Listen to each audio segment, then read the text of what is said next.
Alrighty, chat. Welcome to another Healthy Gamer GG stream. My name is Allo Kanoja. Just a reminder. Oh, top button is unbuttoned. Let's go ahead and fix that. Just a reminder that although I'm a psychiatrist, nothing we discuss on stream today is intended to be taken as medical advice. Everything is for educational or entertainment purpose. This feels too tight. Okay, we're going to leave it unbuttoned. But to start the disclaimer again, welcome to another Healthy Gamer GG stream. My name is Alok Kanoja. Just a reminder that although I am a psychiatrist, nothing we discuss on stream today is intended to be taken as medical advice. Everything is for educational and entertainment purposes only. And so if y'all have a concern or question, please go see a licensed professional. Yes, today we are going to do a striptease stream. No, we're going to switch the category over to hot tubs and other things. No, but seriously, today we've got a super cool stream that we're going to be doing today. We're going to be talking to a couple about relationship issues. This is not couples therapy. We're just going to be talking to them. So much like the rest of the content that we do here on stream, our hope is that by giving y'all an insight into other people who are struggling with things that you may be struggling with, it is easy for you to understand those problems. So if we look at why is it hard for us to understand our own problems? Because our problems are in our head. And if they're in our head, what that sort of means is that it's hard for us to see them objectively. So if we look at someone else who has our problem and we can hear their thinking and hear their challenges and see how they overcome it, we can, interestingly enough, benefit from that experience. That's the whole idea of what we do here on stream. That is also what we try to do in places like group coaching. So we've sort of noticed that, and there's data to support this, that sort of having a group of people who share similar problems is effective at helping sort of everyone solve their problems. And a lot of the stuff that we're going to be talking about today is exactly the kind of stuff that we're going to that we emphasize and people learn over the course of 12 weeks of group coaching, which is how to listen, how to really understand someone else's perspective, how to practice speaking. And I know that y'all may say like, yeah, I know how to speak to people, which is totally fair, right? But to be a very thoughtful listener, to self-examine your own experience within a relationship or within a dialogue is like really, really helpful. So if y'all are interested in getting kind of a piece of what we're doing here today, and if y'all in general want to be better at listening in relationships and stuff like that, so being better at relationships, then I think group coaching is a good fit. So just to give y'all a couple of examples of what we're talking about. So if you look at success in a relationship, part of it is listening, but part of it is also understanding your own feelings and being able to effectively communicate what your feelings are while still maintaining empathy for someone else's perspective. And if we sort of look at that, that's actually really hard to do, right? And like, because if you're feeling hurt, it's very hard to be empathic. And so those kinds of skills, and you may wonder, like, how does that translate over into group coaching? I'll give y'all a very simple example. Should I be speaking right now? Am I speaking too much? How do I know what is the right amount of speaking to do in a situation? And if y'all are even struggling to sort of find your place in social situations, I know that I used to kind of struggle with this, which is like, I don't know how much I'm supposed to be talking right now. And since I'm so considerate for other people, there's an engaging conversation, and now I'm sort of left out of it. And then at the end of that conversation, they all make plans to hang out, and they've sort of bonded, but I'm kind of like left out. And so what I should have done is insert myself into the conversation, but that feels really awkward. Oh my God. And so that's the kind of stuff that you will literally learn in group coaching, where the coach is going to be responsible for keeping track of who's speaking and who's not, but they won't call on you. What they're going to do is force the group to call on you or teach you how to insert yourself into a conversation without it being perceived poorly. So if you're interested in any of that stuff, definitely check out group coaching, and let's hop into our interview.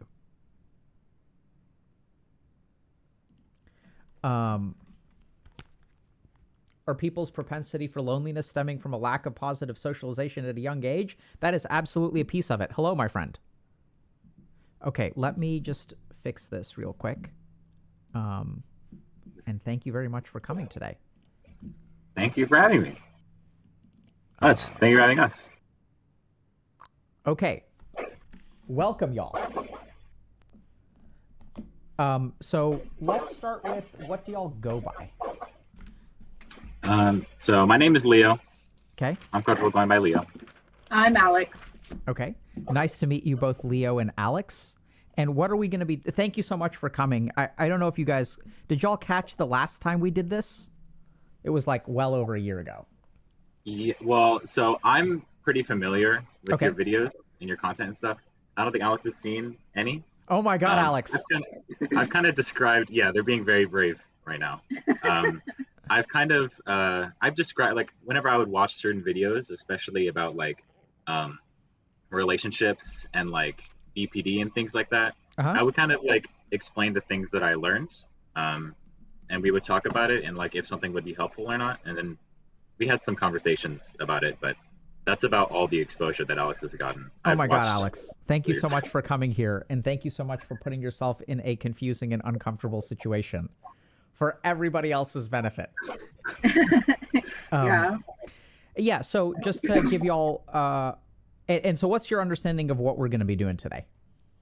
So I think so. I've seen one of those. I've seen one of your streams before where you're talking to a couple, and you kind of talk to them both individually, Mhm. and then had them both come in at the end. I think that was a pretty good way to like talk about that. So Okay. that was my understanding about how this is going to go. But I have no idea if maybe you had something planned different or. Sure. And Alex, do you have a sense of like what are we talking about today? I'm just kind of going with the flow. Okay. I thought it sounded like a good idea to.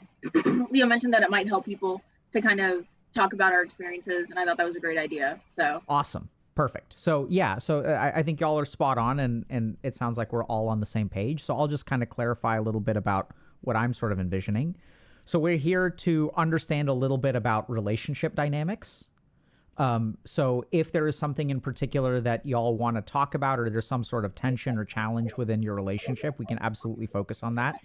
And the way that we approach that is I'd love to hear from kind of the two of y'all together for like just a couple minutes. And then we'll spend half an hour talking to each of you individually to sort of get your perspective of what this experience is like. And then when we come back together, we'll sort of see if there's something that we can learn from each other or if there's some progress to be made. Does that work? Yep, Yeah. sounds good. Okay, so what is there something in particular that y'all wanted to talk about today or focus on?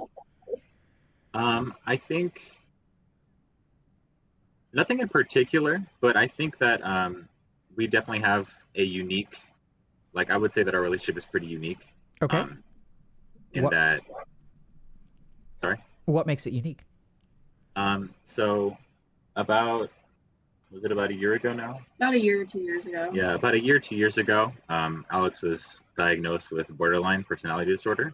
Okay. Um, they've since gone through. I mean, I don't want to explain for you. Well, I've gone through DBT, CBT, both of those types of therapy.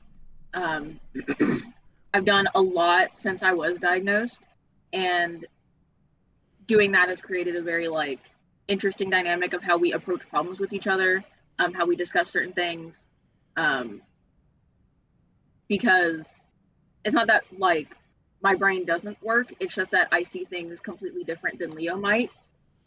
So it's a lot of like communication, like being patient with one another, and trying to look at things objectively. So it's not just like I have an issue with this or Leo has an issue with this. It's like we should look at this together and see what we can do and understand each other in this moment. Okay. Awesome. Yeah, it sounds like y'all have put in a lot of work. Yeah. Yeah. And that it is. Okay. Well, that and also that it sounds like y'all still have challenges. Occasionally, it's not. Yeah. Yeah, we've worked like a lot of kinks out, but yeah, we do have like the occasional like challenge. Yeah. And I noticed that you used they to refer to Alex. Can you help me understand what they means? Would you like to? I uh I go by she or they pronouns. Okay. Leo usually just refers to me as they. Okay. It doesn't really matter though. Like on stream, it's fine using either. Okay. And so the reason I was asking is because sometimes they can have to do, sometimes that has to do with gender identity, and sometimes it has to do with like multiple personalities or, things like that. So I was just trying to understand. Okay. And so is there something in particular that y'all still find kind of challenging?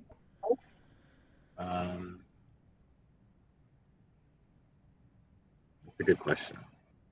Whenever I think of challenges in a relationship, I don't really think of something in particular. Okay. No, nothing like specific. There are just when both of us, when like tensions are high with like we both have a lot going on, or I go to school full time and I work, and Leo works full time. So there are like weeks where it's just back to back to back for both of us, and it'll be something minor like one of us forgot to feed the cat, or something very small that kind of just makes everything like collapse, kind of like a house of cards. Okay. Okay. And even then, we try to work it out as best we can with patience and understanding. Of course. Awesome. So let's maybe like look into that and see if there's something to be learned. Who wants to go first? Or actually, do you have questions for me? I don't think so. Okay. Who wants to go first? You go first. Okay, yeah, I'll go first. Okay. So Alex, no watching stream. Okay. Okay. Okay. I'll go. You can always watch it later, but not right now. Yeah. Okay. All right, Leo. So tell me, man, what's it like being in a relationship with Alex? It's great, honestly. We first connected in high school, but it didn't quite work out. Also, I think a lot of that confusion was Alex was not diagnosed yet and wasn't really. They thought that they were, not to say that they're not normal, but I guess objectively, they weren't quite. They understood that they were operating and understanding emotions on like a normal person, just normal human level, like standard, which caused confusion for both of us, and it was pretty hectic. So Okay. we didn't really work out in high school, but we met back together like almost more than 2 years ago, and since then, I think our 2-year anniversary is coming up in November. So. Okay. Cool. Congratulations, man. And, Thank you. And do you mind if I ask how old you are? I'm 21. Okay. Alex is going to be 22 tomorrow. Okay, so it sounds like you guys started dating when you were like 19, so soon after high school. Yeah. Okay. Yeah. And when you said that, like when y'all so it sounds like y'all were attracted to each other in high school. Yeah. And you said that things caused confusion. What does that mean? So there was it was it was difficult because Alex had a boyfriend, and he was not the best. I remember you talked about in one of your streams about how people with borderline tend to pair with people who are narcissists. And I wouldn't say that, I'm not saying that he was diagnosed, I have no idea, but he definitely showed some traits of that kind of thing. Sure. He was very toxic, very abusive. And I think at the time I kept trying to convince them. I was like, hey, listen, like, I'm not trying to steal you, like, but this person is like not good for you. And I gave them an ultimatum at the time, which at the time, if I had known, like, I don't think ultimatums were really the solution at the time, but I had no idea about, Alex's, BPD at the time. But I gave them an ultimatum. I was like, you have to choose, like, either you're going to stay with this person or you're, or you're not. Well, I'm confused. How is that an ultimatum? Well, because to me, it seemed like they told me that they had like broken up with their boyfriend, but he wasn't really understanding that. But they were still being like a couple. Like, it seemed like Alex was confused about it, which made me confused about it. And I was like, listen, like, I need to make a decision here of like, either you need to like figure this out, or like I'm gone. I see. Right? So the ultimatum has to do with you leaving.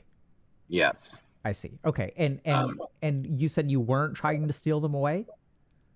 Well, okay. So I didn't want them to think that my intention was just like, oh, let me manipulate you to think that your boyfriend is bad, so that way I can take you away. It was more of like, I'm recognizing that like this guy is like being really hurtful and like awful, and like I wouldn't even need to, have you as a relationship, but this is like, this isn't good for you. This is dangerous. But I guess in a way I was, I guess, stealing her or trying to steal her away. I mean, but sounds it wasn't like it, right? Yeah, but I just didn't want her to think that I was like trying to manipulate her to leave, like I was. Okay. I was, yeah. So here's what I'm hearing, that just because you were trying to, I mean, so it sounds like you were into her. Yeah. right? Okay, so fair enough. And that the main thing that you were sort of pointing out is that there can be two things that are independent and true at the same time. One is that you are in a bad relationship, and the second is I want a relationship with you. Third is it sounds like there was some kind of weird tension because there was an ultimatum, but it sounds like what you were really concerned about is just because you wanted a relationship with her doesn't mean that you are lying, manipulating, or inflating how toxic her existing relationship is. Those two Yeah. things can be independently true. Yeah, but at the time, I had a really hard time communicating that. You know? Okay. And so what was y'all's relationship like at that time? At the time, we were just, I mean, we were just in senior year of high school. So we were just, you know, I didn't have a license, they did. So occasionally after school, they'd just be like, hey, I got to do some errands. Do you want to come with me? And then we would just we would go do errands. We would um, we would go get lunch, go get some, some ice cream or something, just things like that. And we like to spend, anytime we had classes together, we would just spend those classes together. And we just tried to spend a lot of time with each other. um there was some romance, but it wasn't um I wouldn't say it was like a fully romantic, kind of into each other. It was just kind of I guess like a testing ground, you could say. Can you tell me a little bit about the romance? There was a time, it was the night, I think it was the night before we were on Thanksgiving break. It was the night before Thanksgiving, and we got some food. It was late at night. It was midnight or something. We got some food and we were in their car and we were just making out, and that was that was just it. Um, Nice. and we we ended up. I felt like a high school in a movie, right? Like a high school in Yeah. a movie. But um, we ended up just sleeping, not sleeping with each other, just Yeah. Yeah. knocking out, right? And they didn't get home till 4 or 5 a.m. And when their parents found out that they got home, they just kicked them out. And Oh my God. yeah, they left them out the door. I think it was raining and Alex was cold. um, my parents are very lenient, but their mom was not. Their dad was letting them in and was like, hey, it's okay, we can talk about it, whatever. But as soon as Alex came in, got out of the shower, their mom screamed at them and kicked them out. And um, that was really rough because I felt really guilty for that. um, and that's when I started understanding the relationship dynamic with them and their mom Okay. and their parents in general. Wow. That was such a Yeah, epic story until that. That sounds rough. So it sounds like yeah, you really tried to support her or them yeah. for an extended period of time. And then what ended up happening with the narcissistic boyfriend? So after I was like, hey, you need to figure this out or I'm leaving, and they weren't quite figuring it out yet, so I let go of the fling. They stayed with their boyfriend for another year, So maybe you a year guys and a stopped half. being friends. We didn't stop being friends, no, but we stopped that Oh, thing. stop the romantic stuff. Yes. I see. So the Um, ultimatum was around the romance, not about the friendship. yes. Okay, Yes. okay, okay, okay, okay, Because I still wanted to be there to support them. I wasn't like, oh, let me leave you to your abusive okay. Got boyfriend it. and not Got have it. any Got it. support, right? Um, so yeah, they stayed together for another year and year and a half. COVID really complicated things because we lost communication for a while. So I had no idea about the relationship status at all. But yeah, they continued to be with them for a while. Wait, so you guys remained friends, but you didn't talk to them for a year or two, a year and a half? Yeah, we didn't really. Once COVID happened, it was so sudden, you know. Um, we had plans to go out that week, but then everything happened, and we were just and by go out, I mean we had friends. It was a Yeah, group activity. but you Um, guys didn't text or DM each other on no, Discord or? not at all. No, I think at the time I was also still, although I was friends with them, I was still feeling a little because I felt heartbroken. Of It course. wasn't easy. It wasn't easy for me. Okay, yeah, that's why I So was I felt confused about the. Okay, yeah, yeah, I felt I still wanted to be their friend to support them, but I was I think I also need to treat myself to some distance, and okay, maybe this COVID thing is it can help me in a way. okay, It can sure, be a good excuse for me to grow, sure, you know. So sure, okay. And then how did y'all end up reconnecting? they made a post on Twitter, I think, about their friends um it was either like they weren't inviting them to something, or like they kicked them out, or they just weren't being good friends. And I messaged them and I was like, hey, you're over in, this city, right? Because, they go to school around this area. And I was like, you're in the city, right? And they were like, yeah. And I was like, well, I plan on being like, around there because I'm going to like a concert. If you want to like, hang out, like we could, do something like hang out, whatever. Because I was like, I want to know what's going on with their shitty friends. Like, so, sorry, can I curse on here? Is that okay? Yeah, you do okay. you, bro. Um, so after that, so for a few days we were communicating, and then I went to that concert I was going to, and then I drove over to their city, and they were staying in the dorm, and I just kind of hung out with them in their dorm mate, and that's how we first reconnected. And then when did y'all end up starting to date, or what did that look like? So they started like over the weekends. They would come over. They would drive over to my city, and because this is where they originally live, right? Okay. So they would come over to where I was living, and they would, we would go hang out. We would go out, like get lunch, like talk, just spend time together, like we were friends again. It was really cool. But then they started opening me about like, I wasn't asking about their boyfriend at the time because I wanted to let them bring it up first. And eventually they did, and it was still like toxic. He was still bad. And I think we both realized that this like same thing was happening again. Same thing meaning romance between the two? Like the romance, yeah. I think we noticed that the same thing was happening again. And I was like, this time I was very much like, in my mind, I was like, I learned this lesson already. So I was being I put up like a bulwark, and I was like, listen, like, we need to figure this out again because I can't be going in loops like this all the time. And I don't exactly quite remember how it all happened, but eventually one day they were like, yeah, I'm done. And so they were like, hey, breaking up with you. They blocked him on everything. And for a while, he kept trying to message them, and they were responding, and we were like romantically involved, so it made me really uncomfortable. And for a while that was our biggest issue, like, but that was the very beginning of our relationship, and that was like a really big issue for us, is like the fact that they were still communicating. It wasn't that I was worried or jealous, or like it wasn't that I was worried about him taking them back or like jealous about it. It was just like, it really frustrates me, and it feels like disrespectful. Like at the time, that's what it felt like to me. What's disrespectful about it? I think what was disrespectful about it was like, I was like, hey, listen, this guy isn't good for you.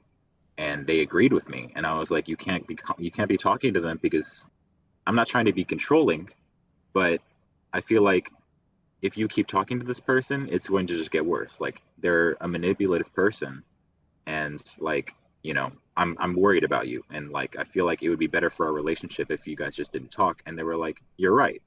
And so it felt like we agreed on something, but it wasn't being followed through at the time. I see. So the disrespect is that they agreed to something and then didn't follow through with it. Okay. Yeah. Why aren't you trying to be controlling? I mean, do you mean that like, does that question mean what part of that isn't controlling? Is that what that question means? No, I mean, why aren't you trying to be controlling? Why not be more controlling? Because I think my worry at the time was they just came out of this relationship with like a manipulative person who was probably controlling them for a majority of their relationship. And it's like, what if I fall into that same trap? It's like, I don't want to be another manipulative, controlling person. I want to give them the space and the freedom to make their own decisions, So I didn't want to force them to like do a certain thing. But yeah, but sometimes the decisions they make are bad. Yeah, well, at the time, I wasn't necessarily confident in my own decisions fully, right? Okay. I've had some relationships, but it wasn't very, I wasn't super experienced with like being in a relationship with someone, so Okay. I was learning myself too, Yeah, so I hear a lot of humility there that's like healthy and stuff like that, but just like between me, you, and the internet, like it sounds like sometimes there were bad decisions being made, and you sort of really felt very strongly that you kind of knew what the right move is. And that I'm hearing you being really conflicted about recognizing that there is an unhealthy pattern, but also like you're not him, right? I mean, we don't. Yeah. Maybe you're narcissistic too, and we just don't know it. But I'm not really getting that vibe from you. What I'm really hearing is conflict between I shouldn't be controlling and also like this is clearly not going to end well. We've tried to play this game before and it doesn't end well, and like there needs to be some kind of because you do exert pressure, right? Like back then or like now? Back then. Yeah, I guess I was. Right. I'm Yeah. not trying to call you out and say that even that it's bad. That's why I'm asking. Yeah, I understand. Yeah. We have this assumption that sometimes being controlling as a partner is bad, and that sometimes it is bad, but sometimes part of being in a healthy relationship is that someone pushes you in ways that you don't necessarily want to be pushed for your benefit, which can be something as simple as, hey, break up with this toxic person who's toxic. Or it can be like you need to eat like one serving of vegetables with your dinner and I'm being controlling, but like heart health is important, you Yeah. know? And so what are things like, thank you so much. Leo, how are you feeling about this? Am I painting you out to be an asshole? Are you No, okay? no. Cool. I'm sorry. I feel like I'm trying for some reason. I feel like I'm trying to be. Um, I don't know. For some reason, I feel like I'm trying to be careful with my words. I think it's because of the just stream. Like maybe Yeah, of just course.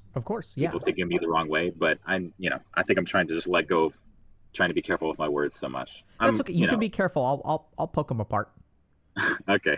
Right. Yeah. Like I'll just point out to you something that I've already noticed. So you were very concerned about how she perceived your behavior, right? You Yeah. didn't want to come across as manipulative. Same thing is probably active here, where you're careful about how you want to be perceived, which is normal. Yeah. What do you want us to think about you? I don't know. I honestly don't know. Maybe I'm a nice guy. I'm a nice, understanding person. A good boyfriend. You're nice, understanding, respectful, you know? Yeah. And I think we think all those things. Okay. Thank you. Yeah. So, and what have things been like over the last year or so? They've been pretty good. So I think the tricky part of that question is the beginning of that year, very different from the end of that year. Okay. Right. Them going through therapy, very different from finishing therapy. Okay. How so? So the beginning was, at the time, I think a lot of it, whenever they would finish their therapy sessions, I would be like, hey, how'd it go? Like, first of all, I was like, um, if you don't feel comfortable sharing something with me, that's fine. But I was like, hey, how'd it go? Like, did you learn anything? Whatever. I wanted to talk to them about it. And half the time, maybe even more than that, they were like, I don't know, or not really. They felt like they weren't really, to me, I got the impression they weren't getting anything from it. Okay. And like the therapist had assigned them homework to do. And a lot of times they either didn't do it until the very end or just didn't do it at all. And I was like, maybe this isn't, maybe this isn't working. But I wasn't saying that to them. I want them to figure it out, right? But eventually one day they came to me after a therapy session and they were like, well, I'm done. And I was like, oh, really? And like I said, that was only half the time where they didn't really share much. But I think they didn't know how to express it, but they actually were learning a lot about themselves. Okay. Because it went from understanding nothing about themselves to knowing a whole lot more. I mean, even knowing anything at all about BPD is more than nothing. Of course. So I think it really did help them out. And I noticed afterwards, whenever we would have a lot of arguments or like discussions, they would catch themselves and be like, this is why I'm upset. Whereas before there was a serious lack of communication of like, they're upset at me and I don't know why. Like they're upset. I'm like, hey, can you tell me why I'm upset at you? And they would go, you should know. And they would have a lot of those really quick kind of nasty remarks where they would be like, you should know, or like, I don't want to talk to you, or I can't believe you did that. And they were very, very vague, very sharp, very like aggressive with that. But they toned that down a lot after a while. It was a lot of like patience and understanding, and like, I don't want to yell back at them, even though I'm really frustrated right now. Like they would say something that I felt was really like hurtful, but I would be like, let me just internalize like my feelings right now and not explode and just let me just like take the punches and then talk to them later. Um, and that's Okay. kind of like, and that sounds like a lot. That maybe this sounds like they were being really like, I don't want to make them sound like they were being abusive or anything. It was just a lot of times they were like, um, yeah, they just had these, it was just that part of their personality coming out. And it was like, I want to understand and be patient and be helpful. So let me just back off and then come back later. Because, you know, they would calm down later and talk to me and be like, hey, listen, I know that wasn't fair of me. Like, you know, I love you, like I care about you, it's, and then we would reconcile those things. So, Okay. And what where is y'all's relationship now? I think it's much better than it used to be for sure. I think it's very good.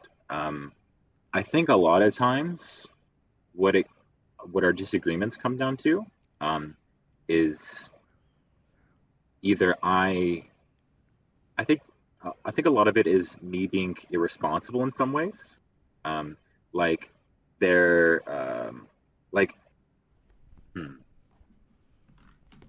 I think a lot of it is I'm being irresponsible or I maybe am not doing like things around the apartment that maybe I should be doing. Um, and then they come to me about that and they get frustrated. Or um, they will tell me that I need to do something and then I push it off and I totally forget it even was a request. Like I totally forget it even happened.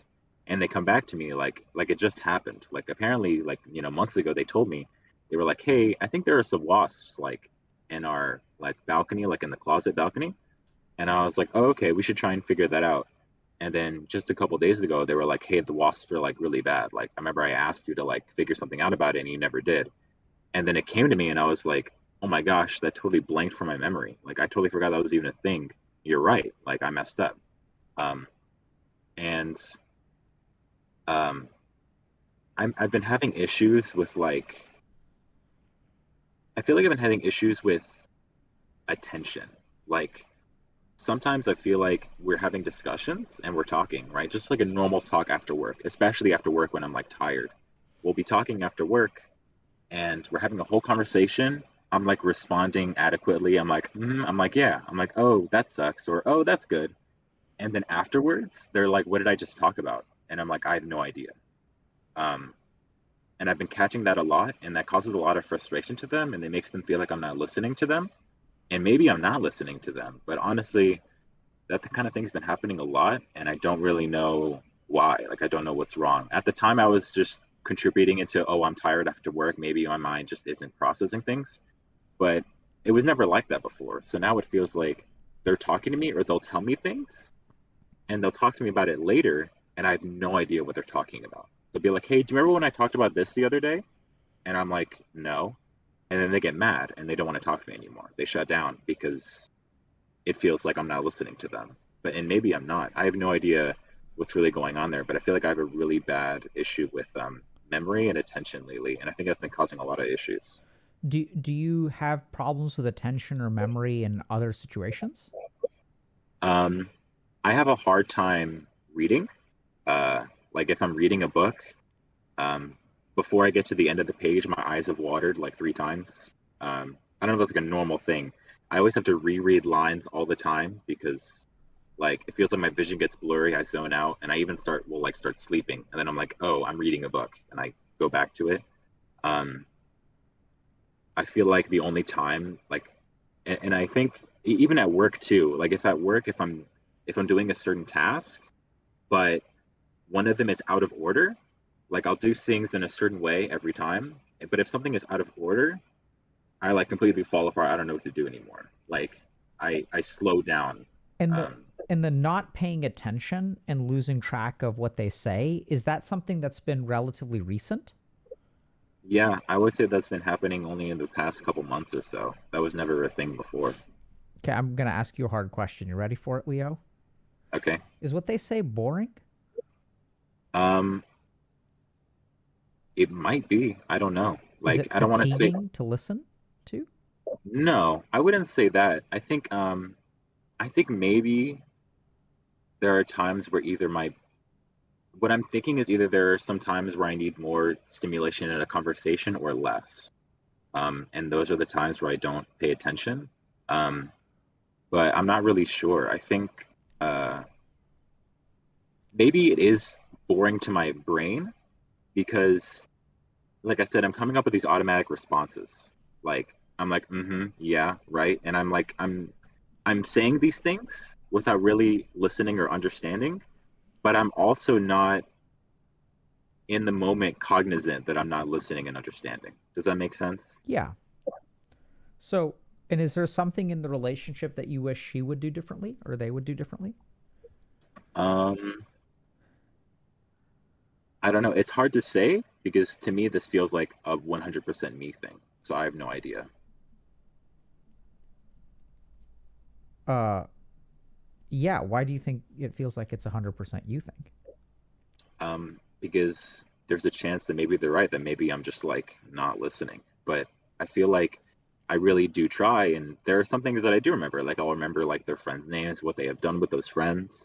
Like I feel like in certain ways I have excellent memory, and in other ways Leo, it's like I'm completely gonna gone. ask again. Is there a chance that what they're saying is not worth listening to? I honestly I couldn't tell you because I don't remember, Okay. right? So So I know it sounds kind of weird, but like, so here's what I'm noticing is that there's a lot of like responsibility and carefulness on your part. So like what I'm hearing is nothing but positivity when it comes to your partner, and like a very high awareness of like your negativity. So you don't want to be manipulative. You don't want to, you want to respect boundaries. You want to do this. You want to do that.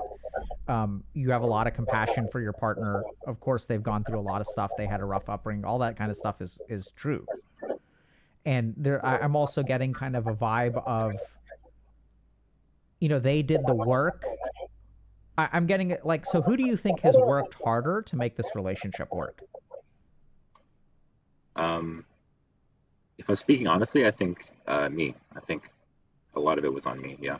And how do you feel about that? Um, for a while, I had a hard time reconciling it because it felt unfair. Um, Right. And then what did you do to reconcile it? Nothing. Well, I Absolutely mean, nothing. you don't seem upset about it now. So what Um, happened to your frustration or your sense of unfairness? um, I think I still have a looming sense of unfairness. Sometimes I think the unfairness hasn't gone away since like day one. But the reason why, the funny thing is that it doesn't feel fair for it to feel unfair to me Very good. because I also recognize that they've done a lot of work and they try to understand. And it seems like most of the times when we have arguments or discussions, it's them being mad at me. So like I must have done something wrong. So how is it unfair if it's me causing the issues? That's how it feels to me.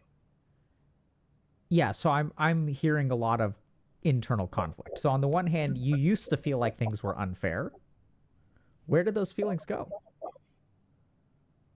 Uh, I don't know. Did you tell her that things feel unfair? No, never. Never. Well, okay, there were some times in specific discussions that we had about like our feelings and things like that where I was like I felt like you were being unfair in this specific instance, but I've never described the like feeling of unfairness throughout the relationship. I've never described that feeling because I'm afraid of how that conversation will go. What are you afraid of?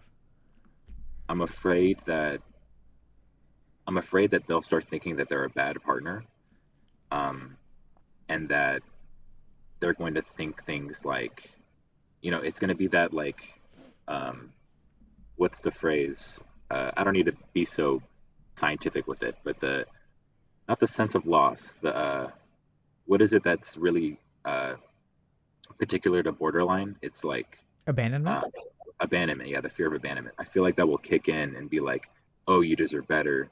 Oh, I'm not good. Like that's how I'm afraid the conversation will go. Even though they've grown a lot, I still have those fears of like, one, if I say that, maybe this part of them will kick in, and the other fear is that they'll blow up on me and be like, how could you say that it's unfair whenever you do all these things and I do all these things? And to me, I'm like, well, I feel like I do all these things and you do all these things. And then I feel like nothing productive will happen. So I just have bottled it up and I haven't really mentioned about it. So, and what does it feel like to say that out loud? Scary. Yeah. What's this conversation like for you? Uncomfortable. And why is that? Um,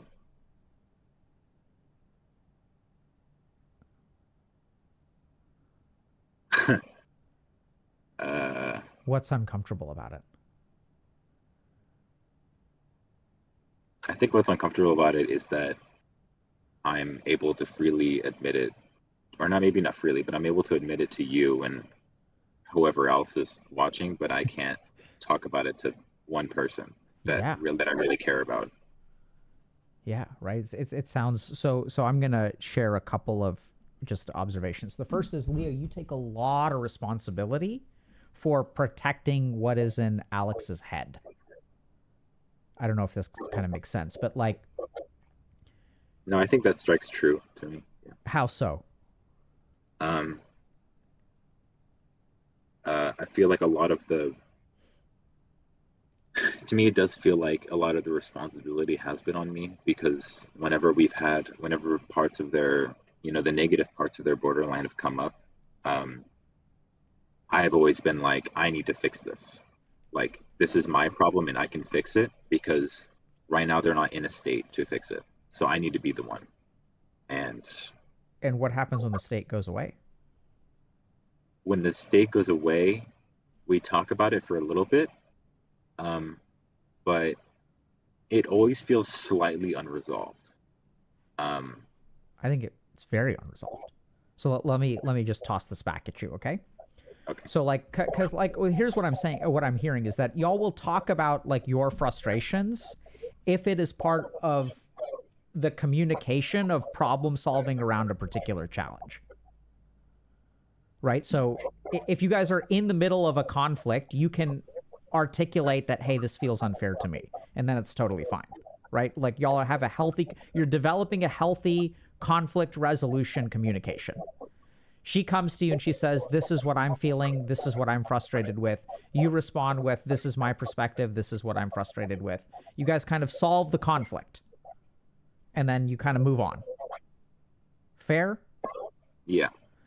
But the problem is that, like, you tone it down a little bit, right? Yeah. And then the problem is you can never talk about that outside of the conflict. You can't bring it up after. So whatever small amount of resentment is left, because if you bring it up again, like, you're going to trigger her PPD.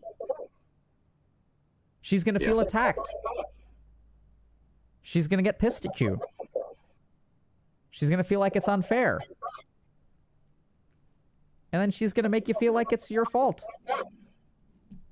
What do you think? Yeah, I think that sounds pretty true. And just as like a short aside to that, like there have been times when we've had a particular discussion where we couldn't resolve it. And I was like, hey, can we talk about this in a couple days? And we would agree, like, yeah, let's talk about it in a couple days. And then we would be perfectly normal and fine. And then we would just never talk about it again.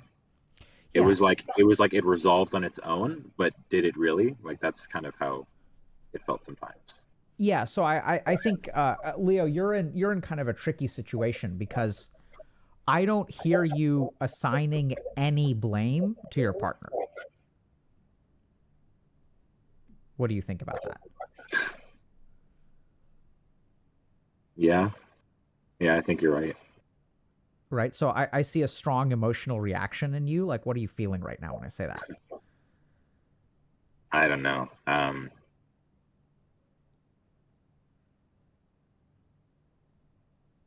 It's a very like it's a feeling I can't really pinpoint. It's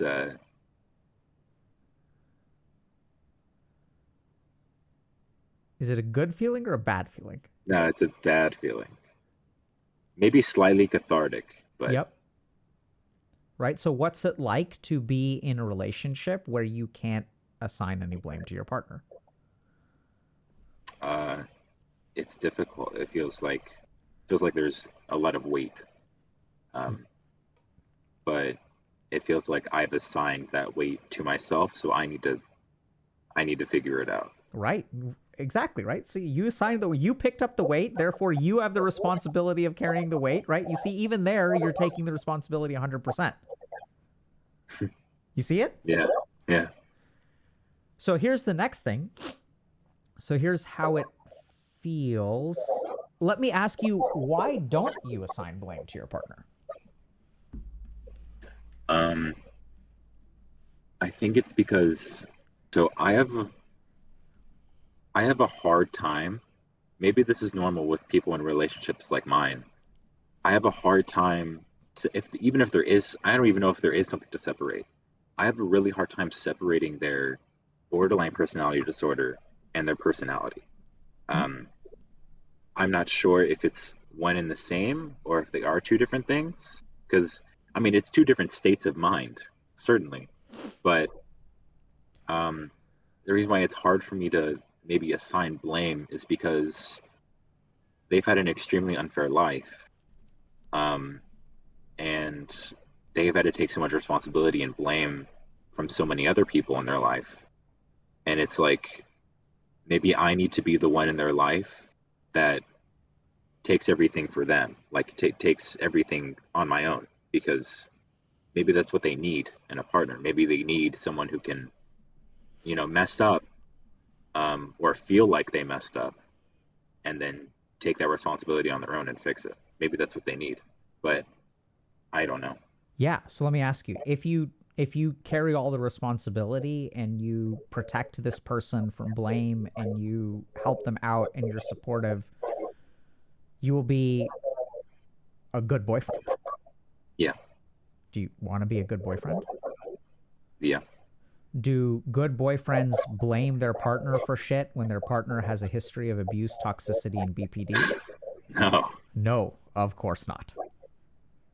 Right? Yeah. Any thoughts, questions? Um,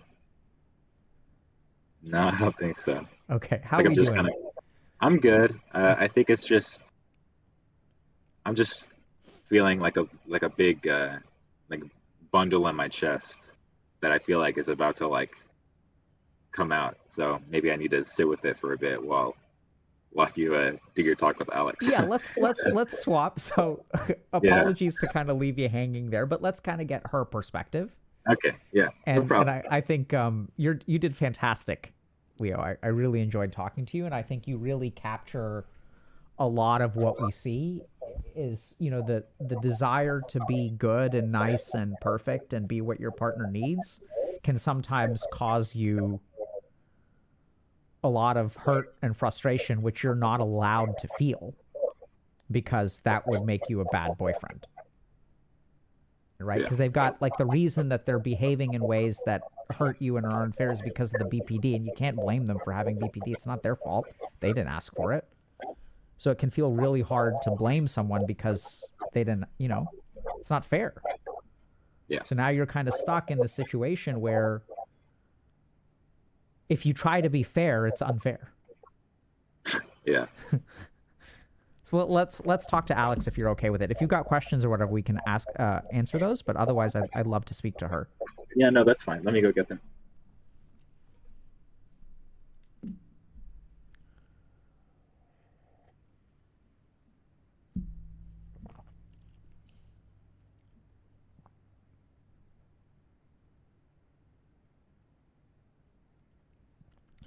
And Leo, do y'all have headphones or anything?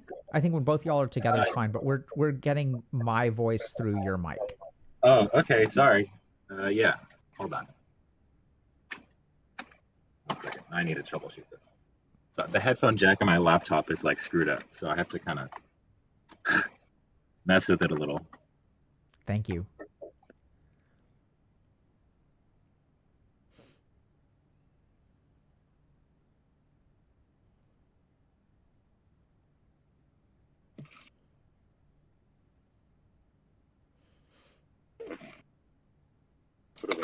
I should have figured this out earlier. It's okay. If you can't figure it out, it's not the end of the world. Oh, almost done. Okay. Okay. There you go. Okay, thank you. Is it unmuted? Yeah. Thank you very much. Hi, Hey, Alex, how are you? I'm good. So tell me a little. We just talked to Leo for a little bit. We got one perspective. But I'd love to hear a little bit about how y'all's relationship started and how it progressed and where it is now. Can we start with how it started? We've known each other since high school. We didn't really get to know each other until our senior year. We had all of our classes together. So we saw each other basically all day, every single day. When COVID happened, we lost touch due to, some other things we both had going on in our lives. Um, and we reconnected a couple years ago, my sophomore year in college. I was having issues with socializing, and I had like made a tweet about it, and he messaged me and was like, "Hey, I'm going through some stuff too. Do you want to like reconnect next time you're back in our hometown? Do you want to hang out?" And I was like, "Yeah, that sounds like a great idea." So we started hanging out. I go to school an hour and a half away from our hometown. He would drive up and visit me, which I always thought was super sweet of him. I would drive back home and visit. And it just kind of like snowballed, and now we live together. So Wow. Okay. So it sounds like y'all sort of started out so it sounds like y'all were friends in high school? Yeah. And then y'all COVID was isolating for everyone, and then he responded to a tweet of yours. And how long yeah, have y'all been together? it'll be 2 years this November. Okay. And so you guys kind of and then what did y'all start? So were y'all like friends when you kind of reconnected, or did y'all go pretty quickly to dating? We were friends. I didn't want to jump into anything, especially because at the time I was going through therapy and dealing with a lot of mental health stuff because college was hard. Moving into going to classes in person was difficult, because I started college online. And I was very open about that. I was like, I'm going through a lot, so we can hang out, we can talk about the perspective of dating, but I just want to reconnect and get to know our new selves because so much can change in 2 years from high school to college. Sure. And how long would you say that you were friends before y'all started like dating? Mm, Around 6 months to a year, we did Okay. spend a lot of time just talking, hanging out, and we had been friends since we were 14. So from freshman year of high school to senior year, and then that like 2 years of isolation, and then we spent a lot of time kind of getting to like catch up and know each other better. So 2 years of isolation. So when did y'all reconnect? It was, I think, either right when my sophomore year started or right before Sophomore year of college. college. And what year of college are you in now? I'm finishing up my fourth year. So I I'm see. about to graduate. Yeah. So sophomore year of college. So you guys were friends basically through your sophomore year, hmm and then you've been dating through your junior and senior year. Yeah. Okay. And what was your relationship like when y'all first started dating? Um, it was very like it seemed pretty very much like honeymoon phase type.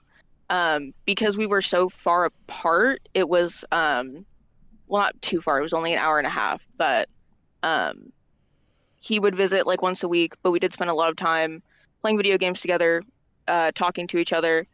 Um, he'd help me with a lot of studying, so I would explain physics and all kinds of crazy concepts to him. Um, and that was pretty much it. We did a lot of talking, a lot of when he would come up to visit, uh, hanging out around the campus and things like that. Okay. And did you guys have like conflict and stuff at that point, or not so much because it was the honeymoon phase? We didn't have much. The only time conflicts really arose was when we wouldn't get a lot of time to talk if I was having finals or if he was working constantly. We would both get a little frustrated at being apart. Um, and we were just kind of like sad and frustrated. So it would create a little bit of conflict when we would see each other again. What would that look like? Um, it was, I would be a little frustrated and I would maybe be a little short-tempered more than usual.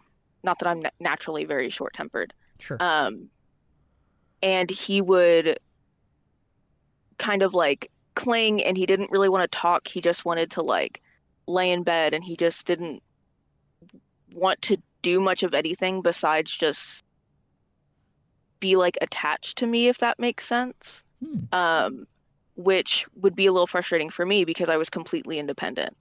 And yeah, I that sounds really interesting. Can you tell me more about that? um when we would be like separated or whatever, when we would, see each other again, Leo would be very much like um I don't want to say cuddly because cuddly is not necessarily bad. Um, but he didn't want to, like if I wanted to go out and get food, he didn't want to. He just wanted to lay in bed like right next to me in my dorm room. Or if I needed to study, he just had to be right with me. I couldn't really study because he just wanted to like be at my hip, which isn't bad, but it was frustrating at times. Um, What was frustrating about it? I felt kind of like stuck because I usually had things to do and we would, run errands I needed to do together or he would walk with me to class and then he'd go, go around the town or see some of his friends that go to school with me. And we couldn't do any of that because he didn't want to go anywhere. He felt like it was interrupting time between us, which to me, I was like, no, we're still spending time together, but I can't really put everything I have to do on hold right now. Um, I couldn't really get any studying done. I couldn't, you know, I lived with roommates, and I had friends, so that was always like they don't really like seeing they didn't like all the, snuggly like up against each other. I was like, we can sit and like hang out, but I don't want to make my roommates uncomfortable. I see. Um, So, you guys have different perspectives on PDA? yeah. Can you tell me a little bit about that? Um, it's since been discussed since we started dating. It's been hashed out. I'm not, I'm a little uncomfortable with PDA, especially if it's, I, when I lived in dorms, it was with my roommates, um, out in public, like going somewhere, doing errands or whatever. I was never the kind of person, I'm cool, I like to hold hands, things like that, but Leo would want to be like on top of me. And it's like, I can't, that's a little bit uncomfortable. It's weird. Um, my parents were also like that. So that's kind of like, I'd never really liked PDA because my parents would hold hands when walking around the grocery store. My dad would put his arm around my mom, but like the hugging and the kissing and things like that. I was like, no, this is not. I don't kind of groove with this. What's your understanding of why he wants to constantly be on top of you?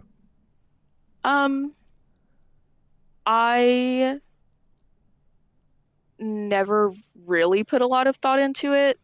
Um, he had always said that he just like physical touch is his love language, and to me that's fine. I like holding hands and stuff like that. Um, but if I'm trying to grab groceries, I need to You grab my need your hand. groceries. Yeah. Yeah. And I mean it. And what's that like for you to have a? Can I use the word clingy? Is that okay? Yeah, that's fine. What's it like to have a clingy? You guys call each other boyfriend, girlfriend. What terminology do you? Okay. What's it like to have Yeah. a clingy boyfriend? Um, it's a little frustrating. I'm a very independent person, Mm-hmm. so I do love him. I love spending my time with Leo. Um, but sometimes it becomes like a lot. Uh, and I'm a lot better about communicating it now and being like, hey, I do need some time to myself. Or like I need to kind of, run these errands. I'd like to do them by myself so that way I can just get it all done in like 20 minutes. Um, but it does stress me out every now and then, Mm-hmm. especially if he's being extraordinarily kind of clingy, like more than usual. It makes me feel kind of like s stuck, like kind of like suffocated, Mm-hmm. which I've gotten better about communicating, like I've said. I'm very open about being like, hey, this is a lot for me right now. I also have like sensory issues, so constantly being touched sometimes can invoke like sensory overload with me, and I'm very open and like, hey, I can't do this right now. Okay. And what does so this, it sounds like you guys have talked through a lot of this. hmm And where are y'all now with this? Um, it's gotten to um, Leo's very good about asking, especially if I've been really busy. I work in construction, so I do spend a lot of time doing physical things, and he'll ask like, I also don't like hugging people when I'm like sweaty or gross or covered in dirt. Sure. Um, he'll be like, hey, do you want to like cuddle? Hey, do you want to like hug? Is it cool if, we go like lay down and like cuddle for a bit? And I'm very open about like, yeah, I'd love to. That sounds great. Or, give me a minute, let me shower or let me calm down. And then absolutely we can. Okay.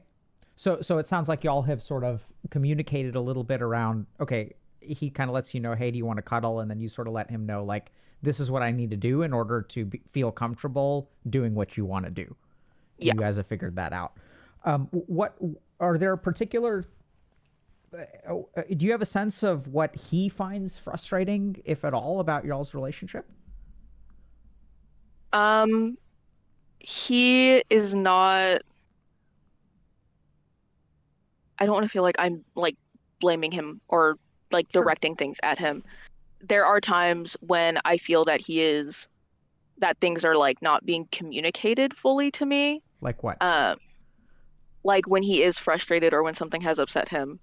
Um, he sometimes will get very quiet and very not really communicative about things, Okay. which I we have had discussions and I've told him like I can't help you or understand if something is being difficult or if we have a problem if I'm not being told what's going on.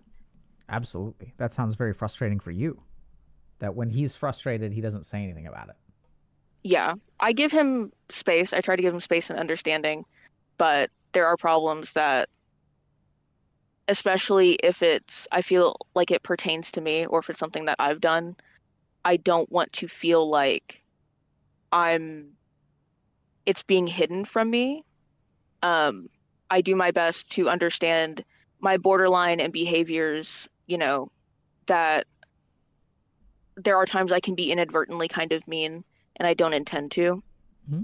And I want him to tell me if I'm hurting his feelings or if I'm being kind of callous or rude. And sometimes he'll like hold those back from me, and I can tell he is, but I can't force him to tell me anything. Can you give us an example of what inadvertently rude from borderline looks like?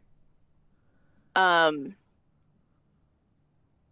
I tend to get very like, I have the stereotypical black and white thinking.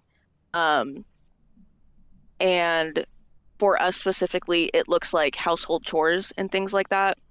Um, if I've noted something that might need to be done, or um, it happens sometimes if like I'm cooking and I ask for something, uh, I might ask, I'll give a specific example, a scenario that occurred. Um, I was cooking dinner and I asked him, hey, can you grab me the small bowl of, I think it was rice vinegar. Can you grab me the small bowl of rice vinegar on the counter? And he brought me the bottle and I was like, that's not what I told you to get me. Um, I was like, it's the bowl. I told you to grab me the bowl. And afterwards, he told me that I was being kind of rude and kind of callous when I spoke to him. And I was like, I'm sorry. I didn't intend to come off that way. That was just the most straightforward way for me to say it. Because I was a little annoyed and I wanted to give the clearest instructions. I didn't tell you to hand me the bottle. I told you to hand me the small bowl. Right. You were just being direct and clear in your communication. Yes. What's rude about that? To me, nothing. In my mind, I wasn't being rude.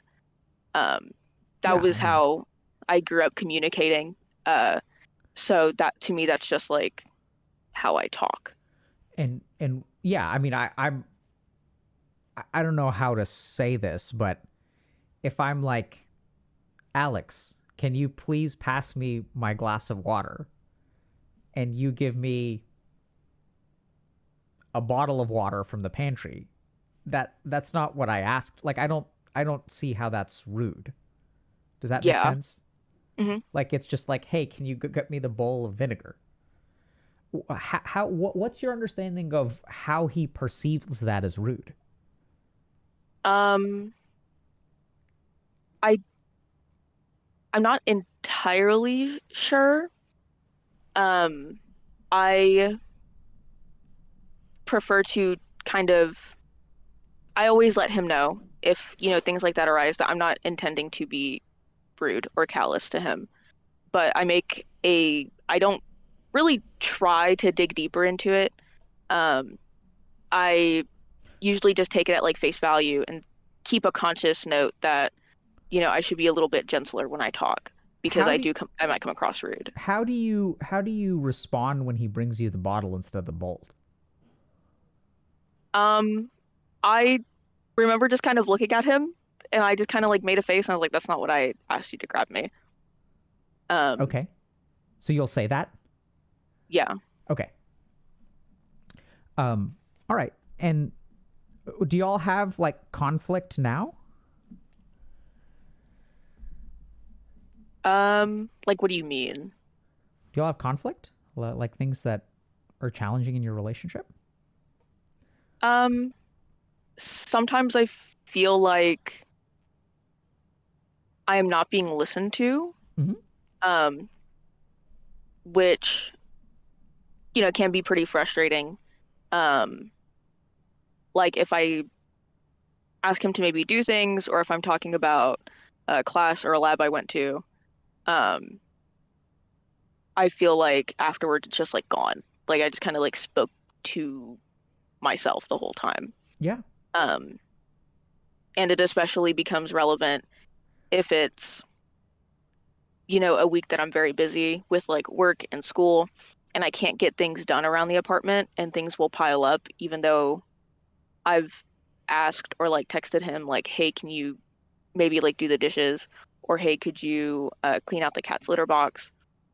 Um, it frustrates me. Or if I'm talking about some of my friends and he doesn't even remember like their names, it makes me kind of feel almost like silly.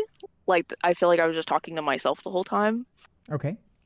And when you get frustrated, what does that look like? I kind of want to spend time by myself to kind of sort out my thoughts. I don't want to kind of be blindsided by my emotions if I'm upset or frustrated. So I'll let Leo know, like, hey, I kind of need some time by myself right now. Like, I kind of want to think and like sort some stuff out in my head. And then, I'll come and like talk to you because I feel like we should have a conversation about something. And it's if it's something specific, I'll preface it. I won't just like leave it hanging there for him to like mull over and get anxious. I'll say like, "Hey, I kind of feel like I'm not being listened to sometimes, and I need to sort out my thoughts on this matter for a minute. So I'm gonna take some time by myself and like think it out." And Because how does he respond to that? he just says, "Okay." He, you know, doesn't really argue with me or have any other like thoughts about it Okay. until I like come to him to have a conversation about something. What's your understanding of what his emotional needs in y'all's relationship is? Like what are his emotional needs? From what I gather and what he kind of tells me, um, he he I feel like he needs me to be a little more gentle than I would normally be, a lot more the phrase sugar coated is kind of overused, but it's what comes to mind. Okay. Um, and I'm absolutely willing to do that, but I don't really know like where the line is because I don't want to baby him. with Yeah. things. And do you feel like you baby him?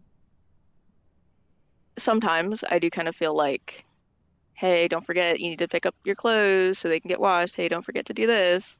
Yeah. Which I it's kind of a little frustrating at times.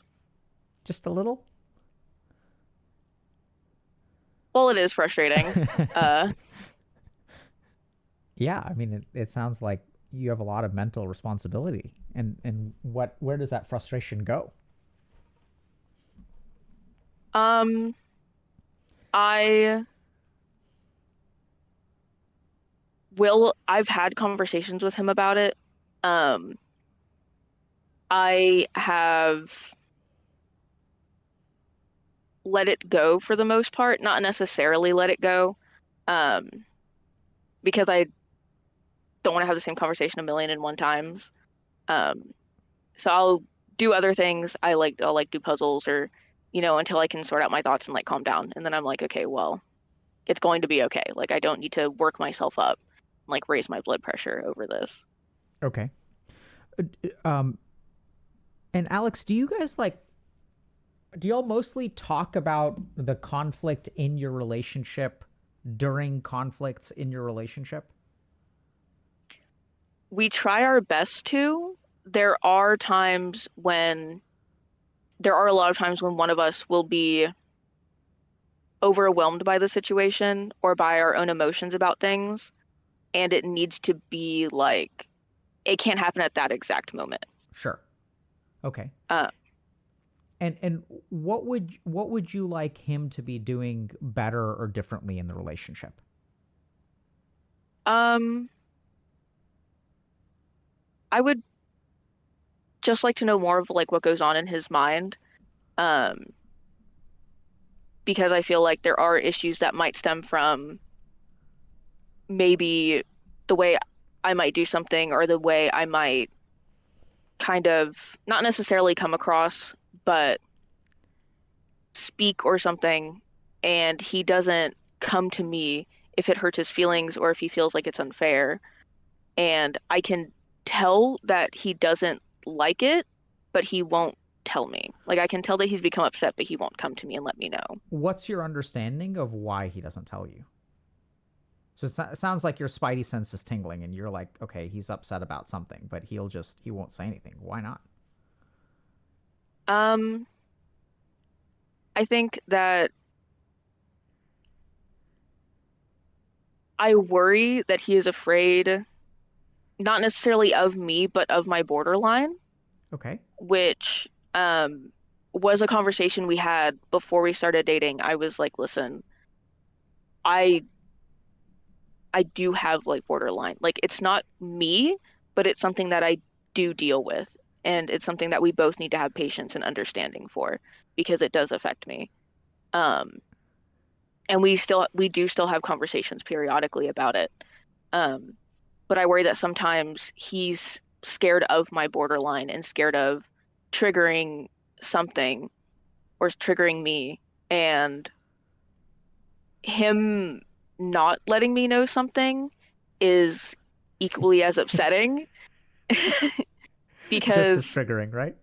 yeah, because I feel like I'm being like left out of something important. Right. I'm being left out of like my own relationship. Right. And that can really trigger borderline really hard because you're like, something's wrong. I don't know what it is. They won't tell me. Am I fucking everything up? Is everything falling apart? Can get to the Yeah. top thinking real quick. Yeah. And when he does share stuff with you, do you have a sense of what your response is usually like? So if he says, "Hey, I'm upset about this," or "I want to cuddle," Um I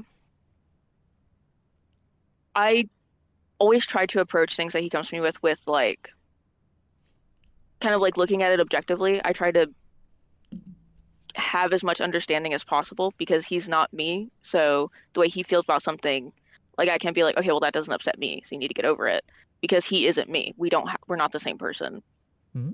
Um, so I try to approach it with understanding, and in doing that, I also try to let him know what goes on in my mind about it without discounting him.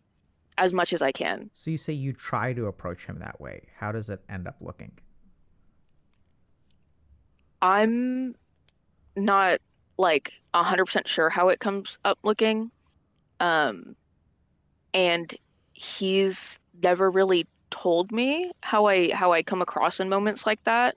So I say I try because I'm not 100% sure. I don't Okay. exactly know what's going on in, his mind. Do you have a sense of if he's critical of you, how you respond to that?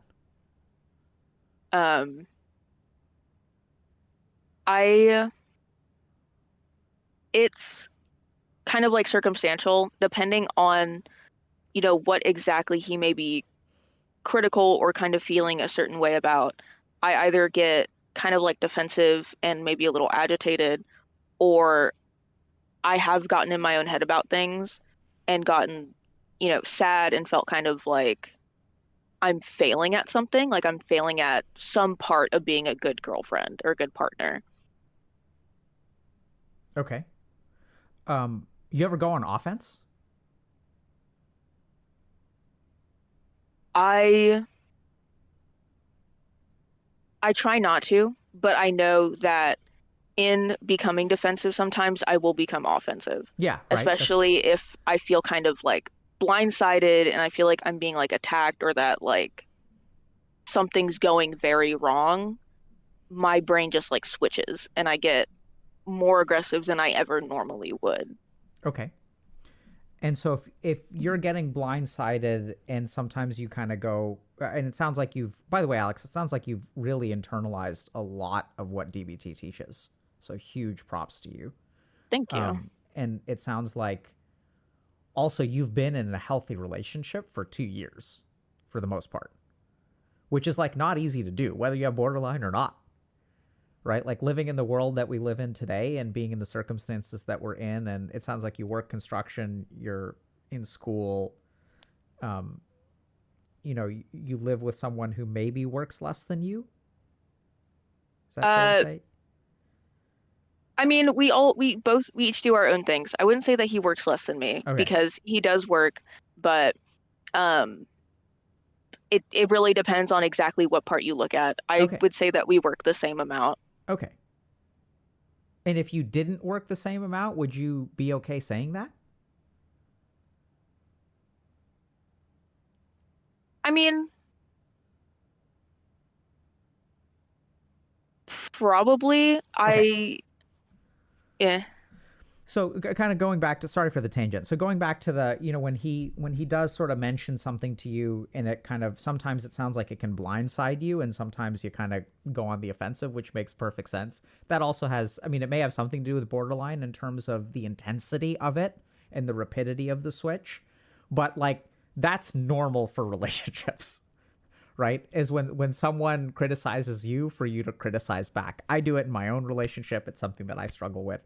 Um, and so I'm just kind of curious if that's what happens, how do you think that will shape his behavior over time? I feel like he becomes like almost afraid to say things to me. Like he doesn't really want to bring up anything because he's afraid of, the possibility of me becoming offensive about something. What about the possibility of you feeling like a bad girlfriend? I think he also worries about that because when the conflict has been resolved and we've talked about it, sometimes we do need to have a discussion about how things were approached by the other person. So if I become aggressive and kind of mean, he might come to me and say, you were being kind of mean to me. Or I'll notice it myself and I'll say, I'm so sorry I spoke to you in that way. Um, but the same thing happens if I'm like, when you said things, when you like said it like this, and when you brought these things up to me, in the manner that you did, I felt like I was failing, like I was doing something wrong and doing a terrible job at being a girlfriend. And then if he makes you feel like a terrible girlfriend, how does he feel? Most likely that I would think that he would feel like a bad boyfriend because if he tells me I feel like I'm a bad boyfriend, I would feel like I'm kind of being a bad girlfriend. It's Yeah. like a double, Yeah, a cycle. absolutely, absolutely. Any questions for me? Um, I don't think so. Okay. Anything that you want to add or clarify or comment on or anything like that? Um, I did kind of want to say this just to like anyone that watches this. If you have borderline, you're not your disorder, like not at all. I'm a minor in psychology. I've taken many abnormal psychology classes, and there are still people who think that, people with borderline are terrible, they're awful people to be around. Um, but you're not a terrible person. Um, you're just a person. At the Yeah, end of the day, like you aren't your disorder. beautifully said, Alex. And I think you're doing a really awesome job of destigmatizing that by talking about your relationship here.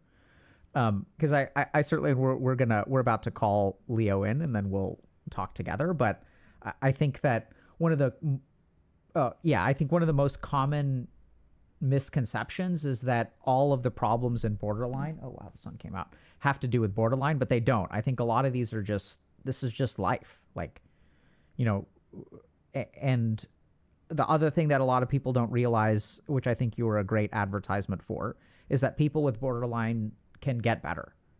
And I think that you can have a relatively stable relationship that has its fair share of problems, but its fair share of problems. And it can be Absolutely. made more challenging by BPD, to be sure, but it doesn't mean that you can't have a healthy relationship. And more importantly, that someone who chooses to date you cannot be happy and have a healthy relationship. And the good news is it just gets better with time. So it's one of the very Exactly. few illnesses that, generally speaking, just gets better with time. Hmm. So thank you so much for sharing that. You want to call him in? Yeah, I'll go grab them. Okay.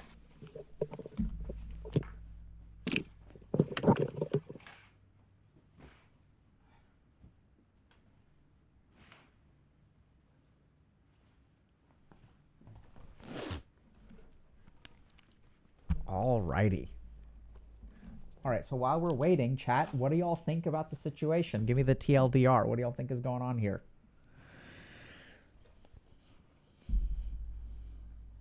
Hmm?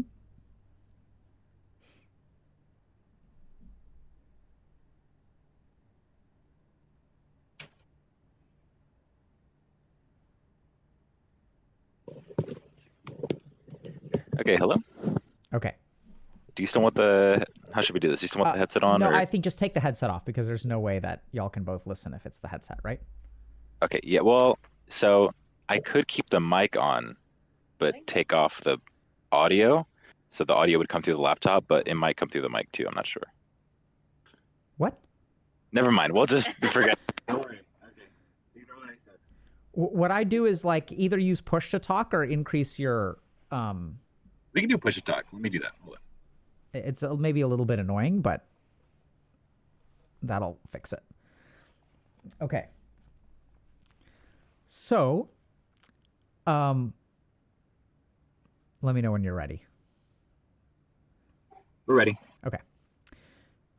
So, I'm just curious, like, what do y'all, anything that y'all took away from our individual conversations that you want to share or feel comfortable sharing?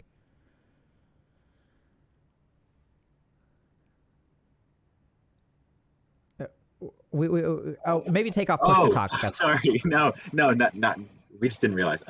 So I think um, I think during our conversation, we talked about how during our relationship, like from the beginning until now, that I've felt a certain level of responsibility and like weight carrying throughout like the entire time, and I haven't really attempted to share that weight. I've just been kind of dealing with those responsibilities myself and like making it my responsibility, but never trying to actually work it out with you and just working it out by myself.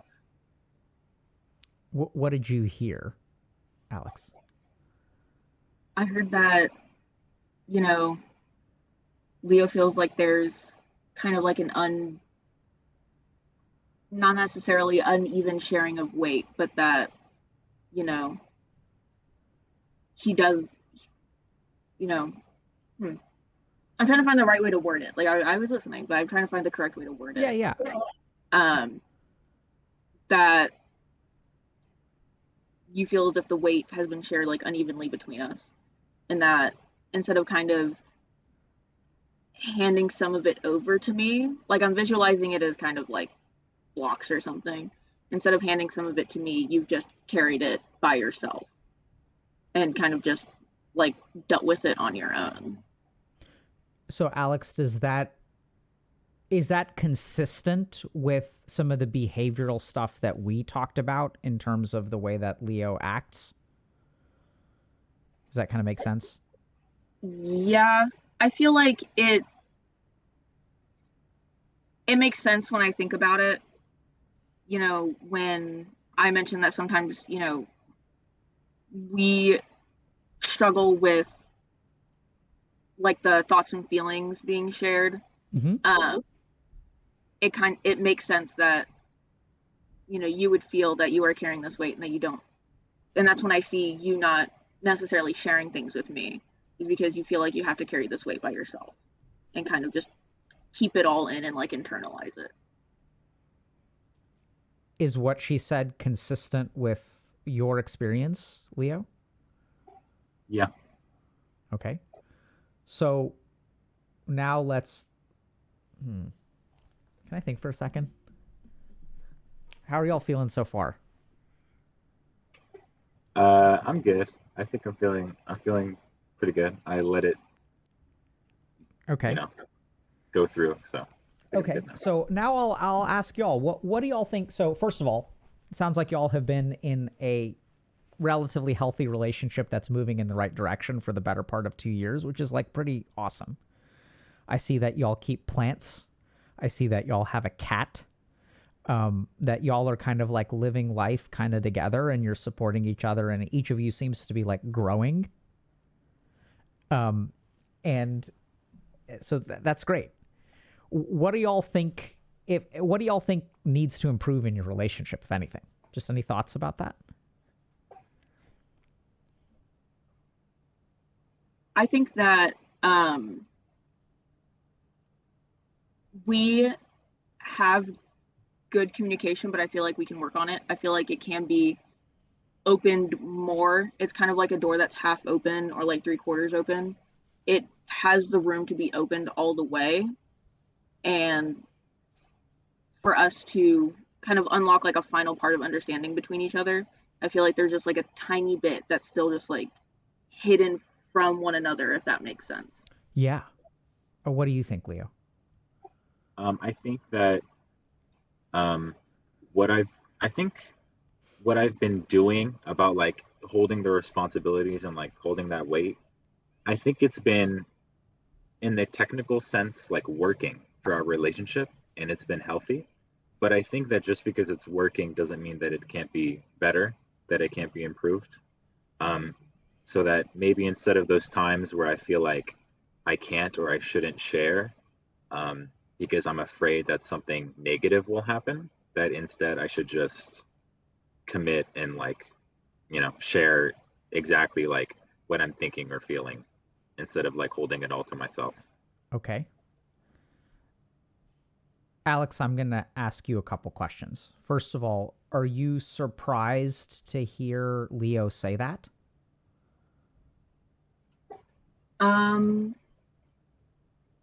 To say like, no, I'm not surprised. So what, he said, so here's what I heard, that he's afraid of your reaction.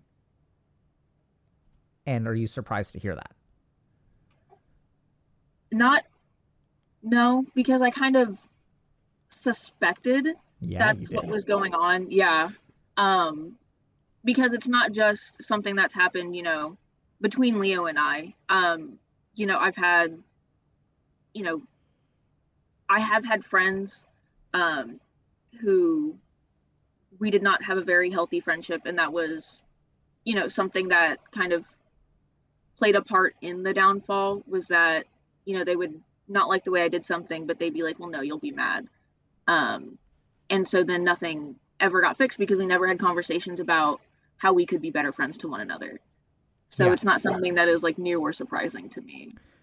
And I'm going to kind of point this out. So I also heard Leo say, okay, so sometimes I'm concerned about your reactions, which is part of the reason I don't share. And Leo, what's the solution to that problem?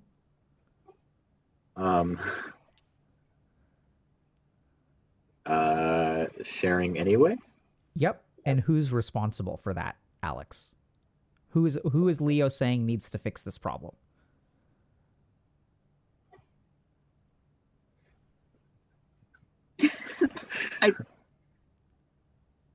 I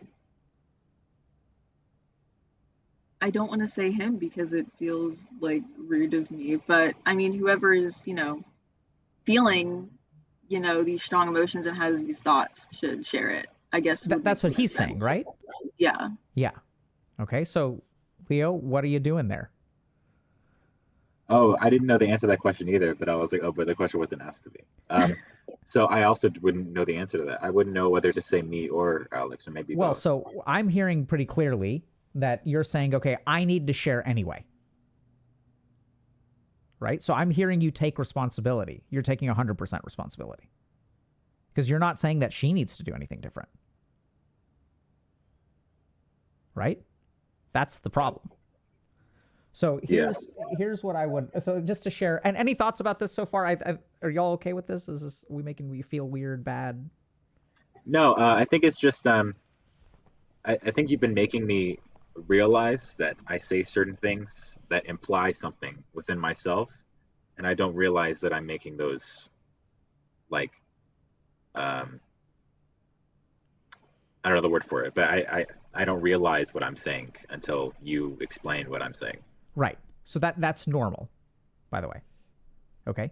So it's normal to not, for our brains to articulate what we feel without conscious understanding.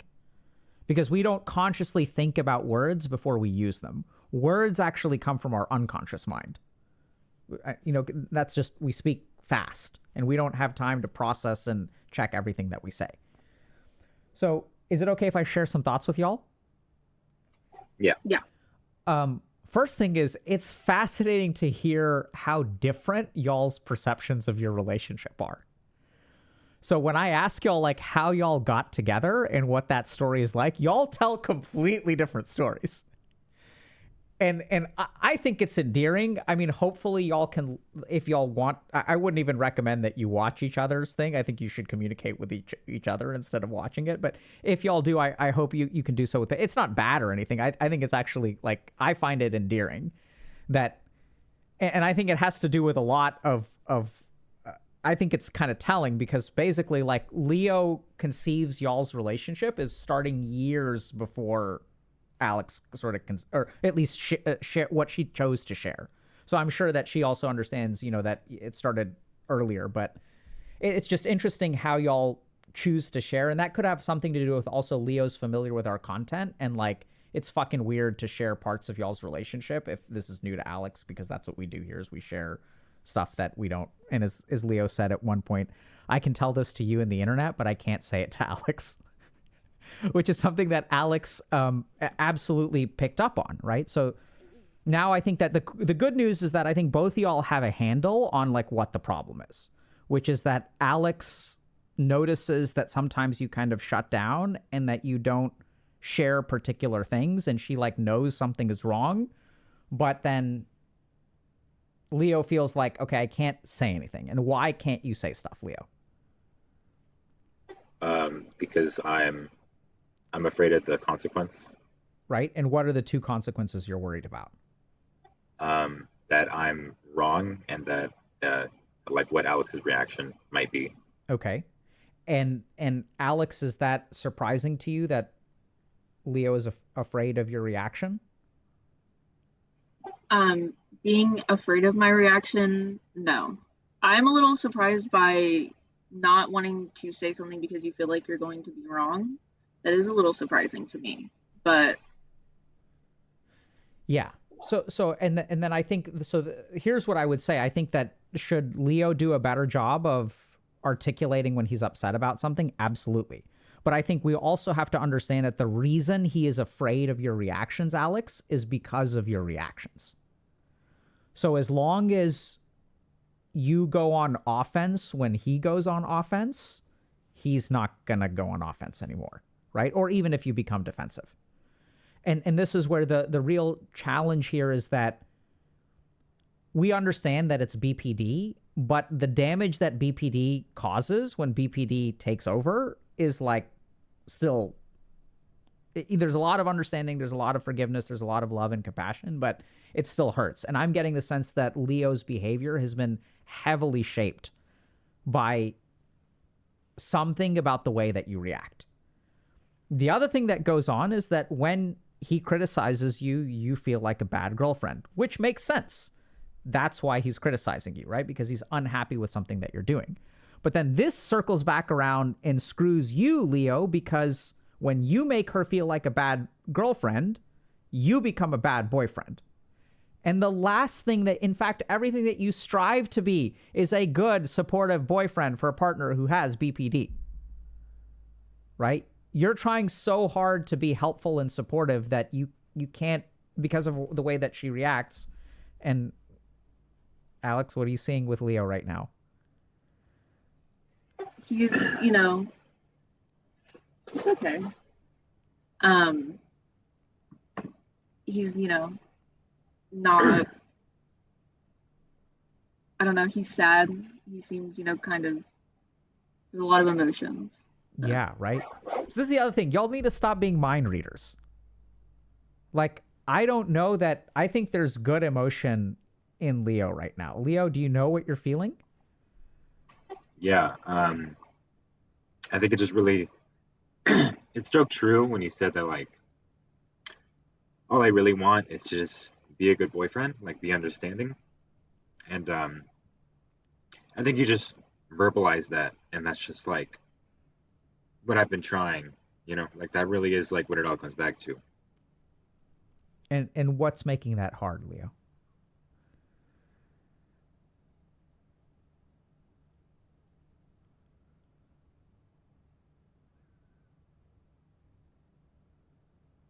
I don't know the answer. I don't know, actually. Yeah, so this is where the answer is both of you are making it hard. So like this stuff about, and I think basically, and this, by the way, this is super common in relationships with BPD, or not just BPD, any kind of diagnosable illness, not even mental illness. We see this in cancer. We see this in all kinds of things where we have these ideas of like who we are, is like we want to be supportive partners. But I get the sense that, how does it feel when she touches you, Leo? I mean, comforting, but also like, again, I think this is also going back to like, I need to fix my emotions myself. Like, I need to take my deep breaths. So I don't know. Yeah, right. So comforting, but you want to be able to handle it without her touching you. Yeah. Right.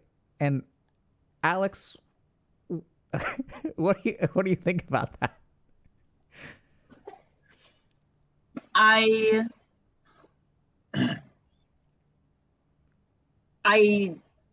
understand. It still makes me feel kind of bad that because I want to comfort him, but I also fully understand that like he wants to deal with it himself, or he feels like he should. Yeah, I mean, so I would, if I were in your shoes, I would be really confused because you kind of told us, and now it's, if it's okay with y'all, like, I think there's a presumption that I'm going to reference things that we've spoken individually, right? There's not like I don't think you guys can decide whether you want to watch each other's things or not, but like, so like, cause you were kind of saying that like with this whole PDA thing, like sometimes he's like, physically, like touch is really important to him. And here he is feeling something emotional and you're touching him and he's like, nah. So I think there's a couple of other things going on. So let's start high level. Very common for the reactions of BPD to shape all of y'all's reactions. So here's what we need to understand. When we're dealing with BPD, there are 3 people in the relationship. There's Leo. There's Alex with BPD and Alex without BPD. And the problem is that, and this is where I think Leo feels really conflicted, right? Leo, you're fucking stuck, bro. Because you're unhappy about something, but you can't tell her because of the way that she's going to react. And that makes you a bad boyfriend and all that kind of stuff because you're compassionate. She's got PPD and like, you know, but I think you're kind of screwed because what's going on here is that you are treating healthy Alex based on the script that you've developed with unhealthy Alex. Right? Because you don't know which one, and that's normal, by the way, because, you know, she's not really two people. She's one person. And so it's kind of shaping the way that you interact with her. I think there's a couple of other things that are really going on. One is, and this may sound confusing for you, Alex, completely fine. This is a little bit more for Leo. Bro, like, so she perceives that you're kind of like physically clingy and she's kind of confused and you just want to like lay in bed and not go out and do stuff. Does that surprise you at all, Leo? A little bit, yeah. Okay. So I think something that's going on here is that you feel like some things are unfair. And I get the sense that when I heard her say that you say that love is your, touch is your love language, you said something like that, right? Right? Is that accurate, Leo? I think so, yeah. Okay. I haven't thought about my love language in a little bit, but yeah, I think when so. we very first started dating. So I get the sense, just for you to understand, Leo, when you can't articulate your feelings to her and when you can't get that sense of fairness or connection or reciprocity or whatever, it can like manifest in other ways, like touching. It's not that touch is necessarily your love language. I think it's the substitute for all of the other stuff. Which is also what's kind of confusing for you, Alex, because I think that he doesn't have a way to get across other things. Because if he's terrified that you're going to get angry or feel like a terrible girlfriend and he can't say something to you, there's an emotional need there that needs to be fixed. And what does he have left? Just hold me. Let's cuddle. Let's touch. Right? Because then that sort of solves that problem without ever engaging in dialogue. But it doesn't really solve the problem. It just sort of fits the emotional need. Now, I'm going to ask y'all, this may make no sense to either of y'all because I'm sort of trying to connect two disparate perspectives and each of you is missing half of the puzzle. The only one who's going to understand is Twitch, hopefully. But do y'all get what I'm saying there? Yeah, I understand. What are y'all hearing or understanding? That whenever we have like whenever we would have issues or something that I couldn't communicate, that instead I would just be like, I need this to be better, and the way for it to be better is like, let's hold each other, let's be close, right? Because that like fixes it in that moment, but it doesn't really fix it beyond that. And Alex, what did you take away from that? Very much the same thing that, when due to Leo kind of feeling afraid of my reactions or, make me feel like a bad girlfriend, he kind of steps back from verbally communicating things and, to fix things, he just wants to, touch and to hold. And, that doesn't really fix it all in the end because it's just in that moment. And I think the key thing for you to take away from this is that some of your frustration around his clinginess, I think it's important for you to, in that equation, it's not just about the physicality. That is his substitute for the stuff that he's not telling you. Which is why you're like, I don't understand like why we're doing this all the time. Those two things are connected. Does that kind of make sense? So going couple of, yeah, I want to say going forward, the biggest thing that I would strongly recommend that y'all do is to really understand that both of y'all have responsibility around this communication.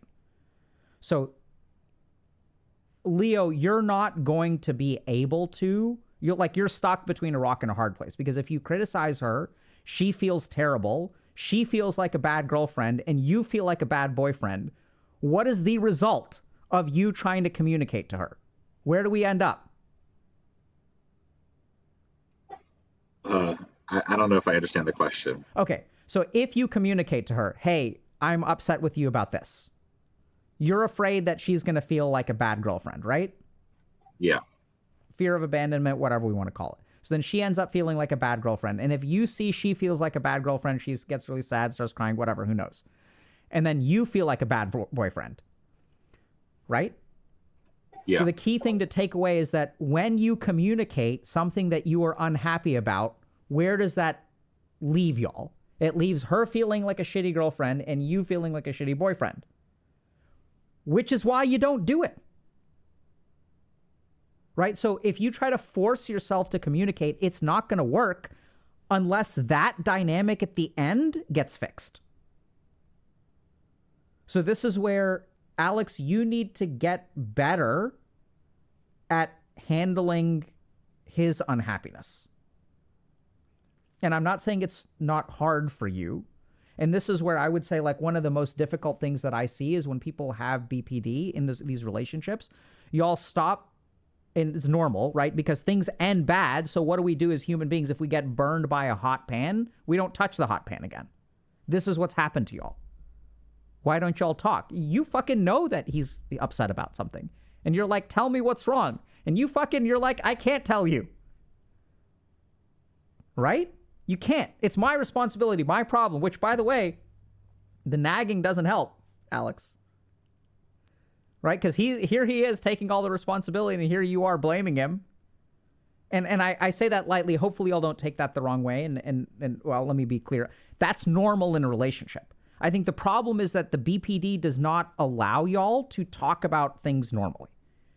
And so the most important thing is that y'all need to be able to bruise each other a little bit. Sorry for the term, but like, you need to be able to upset each other. You can't be afraid of upsetting each other. And then y'all need to develop confidence and faith in damage control. Because right now y'all are like trying to dance around each other. Right? You're so worried about what the other person is feeling that you never communicate, and you start to like do all this like with these weird mental gymnastics instead of like actually talking about it, because communication is hard, and it is, but that's what y'all need to learn basically. Right? Is that you've got to be able to say stuff that upsets you, and you've got to be able to hear it. And I know it's hard without BPD taking control. And even if it does take control, you've got to really like do solid damage control afterward. The other thing that I would strongly recommend, which is really important, is that y'all need to talk about this stuff. I think you do a really good job at conflict resolution. It sounds like you guys have leveled that shit up, way up. But being able to evoke conflict is hard, because then things get harmonious. And then resentment builds up if it was never fully addressed. So what that's going to probably be perceived as is, Leo, you've got to pick fights. And Alex, he's going to be picking fights. But it's not picking fights. That's what it's going to feel like to both of you. But you got to be able to like get to the bottom of that resentment and stuff like that. And by the way, the other thing, this big pile of resentment, which you guys are going to need to work through, is, Alex, are y'all in love? Yeah. Yeah. Yeah. How long have you been in love with Leo?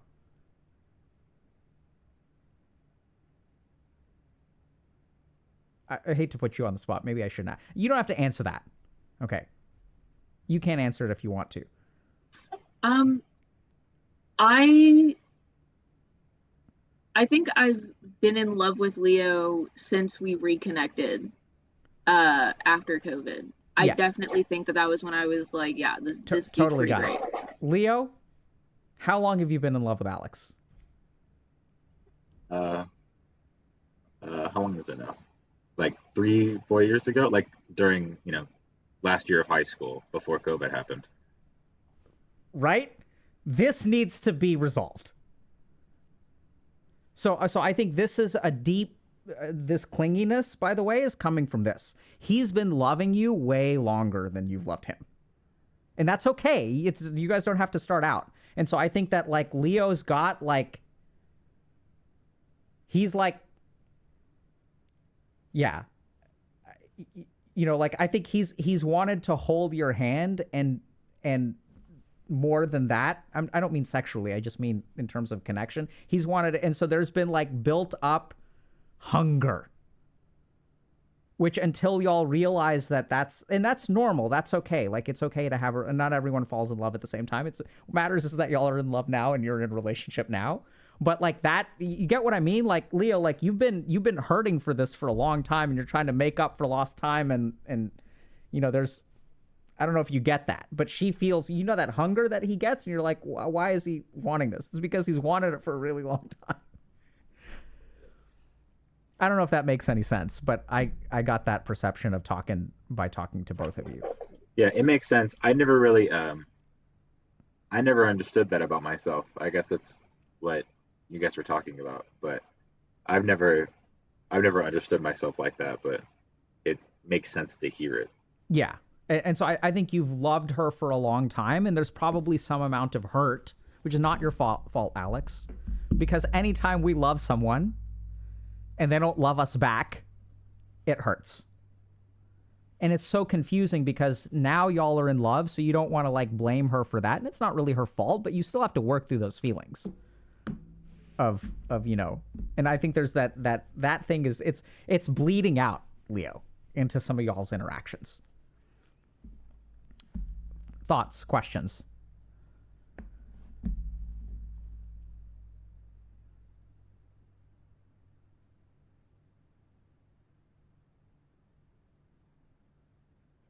I think that, you know, I feel that there was a lot of clarifying, like even just things that I had kind of had suspicions about that were kind of brought into the open air. It still feels very like, it's like wiping away like a foggy window. Like I kind of knew it was on the other side, Yeah. but now I can completely see it. Yeah, I think that's beautifully said, Alex, because I think I think this guy's you got the fog in your window is in y'all's relationship. I think for him it's been internal. I don't know if Leo really understood what this relationship has been like for him, and not in a bad way by any means. The last thing that I'll leave you with is that, Leo, you're trying so hard to protect her from feeling like a bad girlfriend, but you're not giving her the opportunity to be a good girlfriend. So you have to give her that opportunity. And when he gives it to you, Alex, like BPD will feel like, oh my God, I'm a bad girlfriend, but you're not. That's a chance for you to really be a good girlfriend. And the beautiful thing is that if he criticizes you, you feel like a bad girlfriend, he feels like a bad boyfriend for making you feel like a bad girlfriend. That can be reversed. So if he asks you to step up and you step up, you will feel like a good girlfriend and he will feel loved. And then it like the same, you guys can flip it, but it ain't going to be easy. Yeah, I think I've understood about myself that a lot of the conflict has been internal, like just me. Mm-hmm. So whenever I've thought about like how I can fix this, like whenever like I've considered like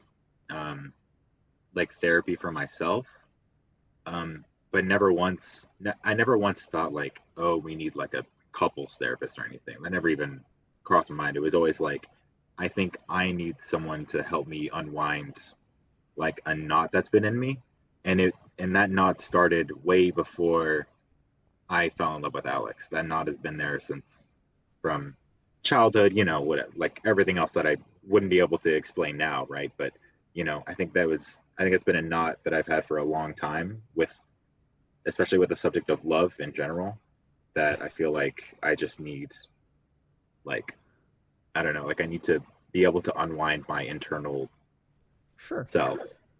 So I think Alex is a walking testament to the benefits of working on yourself in a very intentional way. And I think you and everyone else who's listening should seriously consider engaging in therapy. I think it's a great idea. Couples counseling, if y'all feel like it, go for it. I think with the people that y'all are, I think you would make very good use of it. Y'all have come such a long way just with the two of y'all. And if things do get to a point where y'all, you know, I mean, you can engage it now, or if y'all are having trouble in the future, I would not hesitate to engage in a couples therapist or individual therapist or whatever.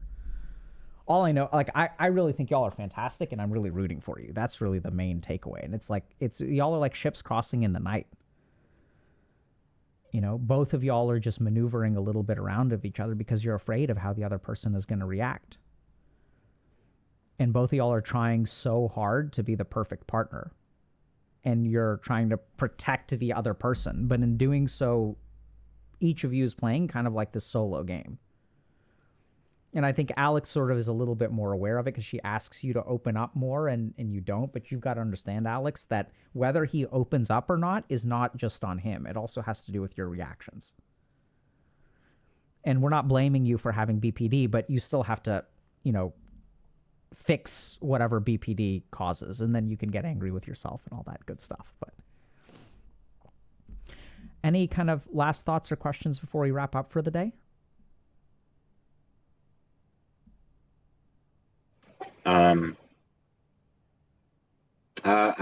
I guess I just want to say I really appreciate like everything that you do.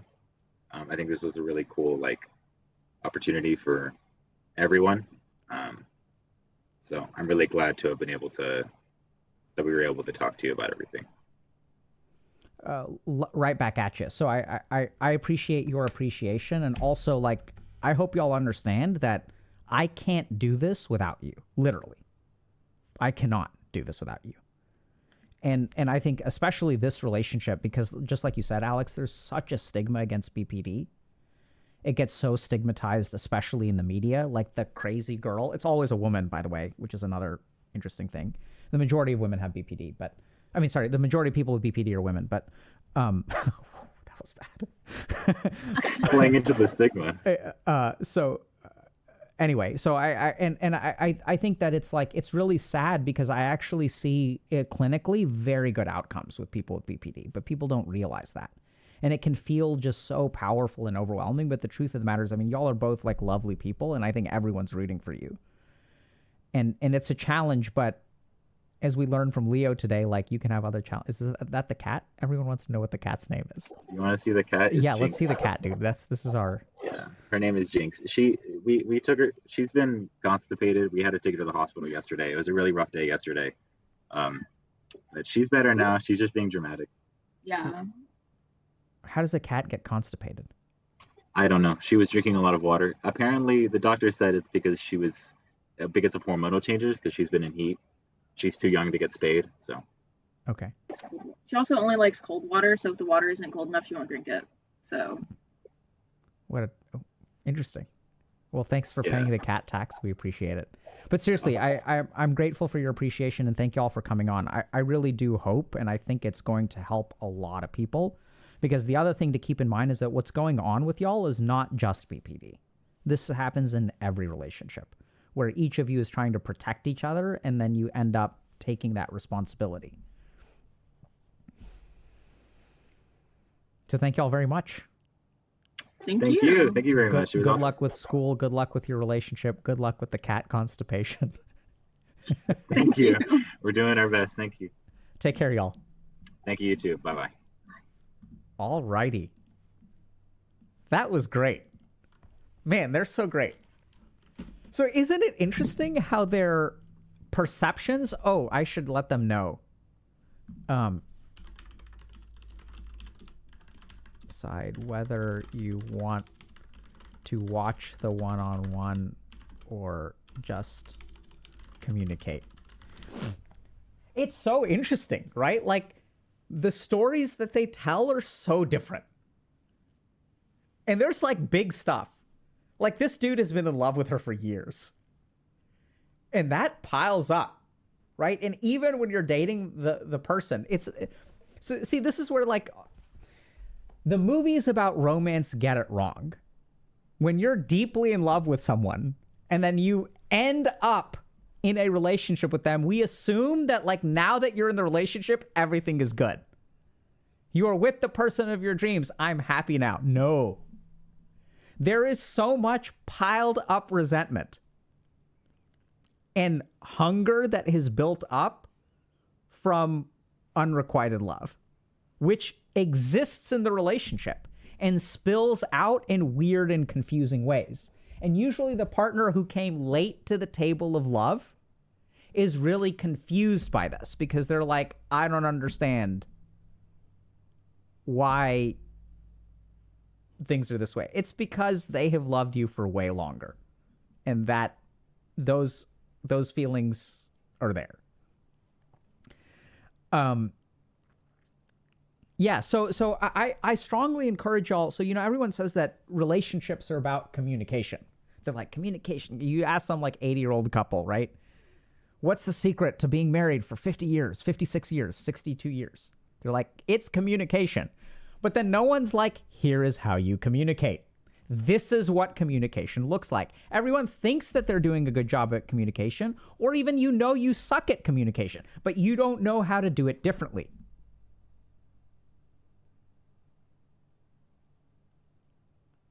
And so, like, this is what's challenging, is that, like, it's not just like, okay, I just need to communicate better.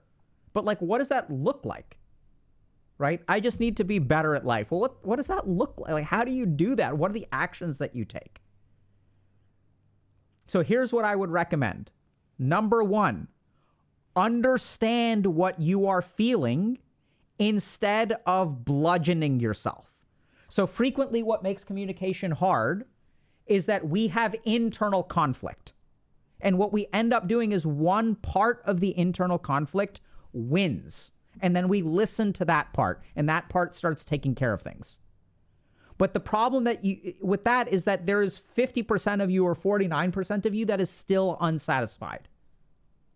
And if you want to have healthy communication, that part needs to get a say too.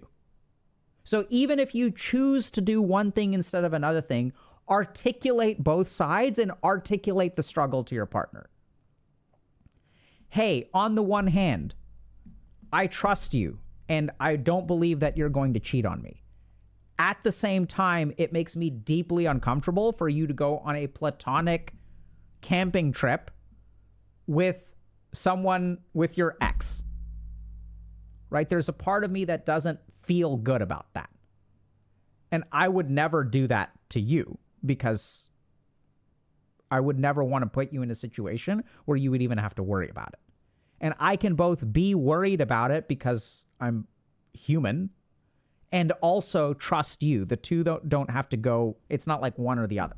But the problem is that usually what happens is anytime we have an internal conflict, one part of it wins, and that's all we communicate.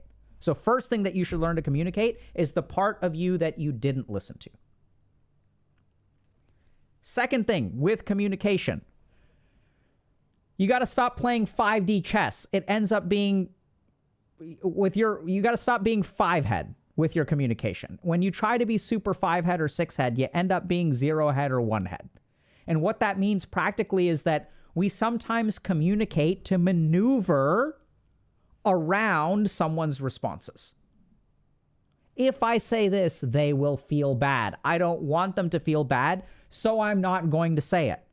And if I don't say it, I will feel bad because it will build up resentment because I'm not sharing what I'm worried about or what I'm frustrated by or what this person is doing that hurts me. So in order to protect them from feeling bad, you just pile on the resentment yourself. And then what happens is it starts leaking out in other ways, passive aggressive. Sometimes we'll even do things like we'll ask our partner to do stuff that is like kind of annoying, and then when they say no, we kind of blow up at them. We're disproportionate with our frustration. Since I can't be pissed off about this because that would make me a bad boyfriend or girlfriend, because I'm not allowed to be jealous because I trust my partner. Instead, I'm going to bottle up that frustration, and it's going to come out because I asked you to order pasta without cheese on top, and you got cheese on top, and now I'm pissed. Disproportionate frustration over here comes from a lack of communication. And that lack of communication is because you try to protect them from the response of your communication. At that point, you don't have a partner, you have a child. Because the relationship where you are responsible for someone else's feelings is the parent-child relationship, not the partner relationship. Right? You can be authentic. I'm not saying you should be an asshole, but they bear some responsibility for their reactions.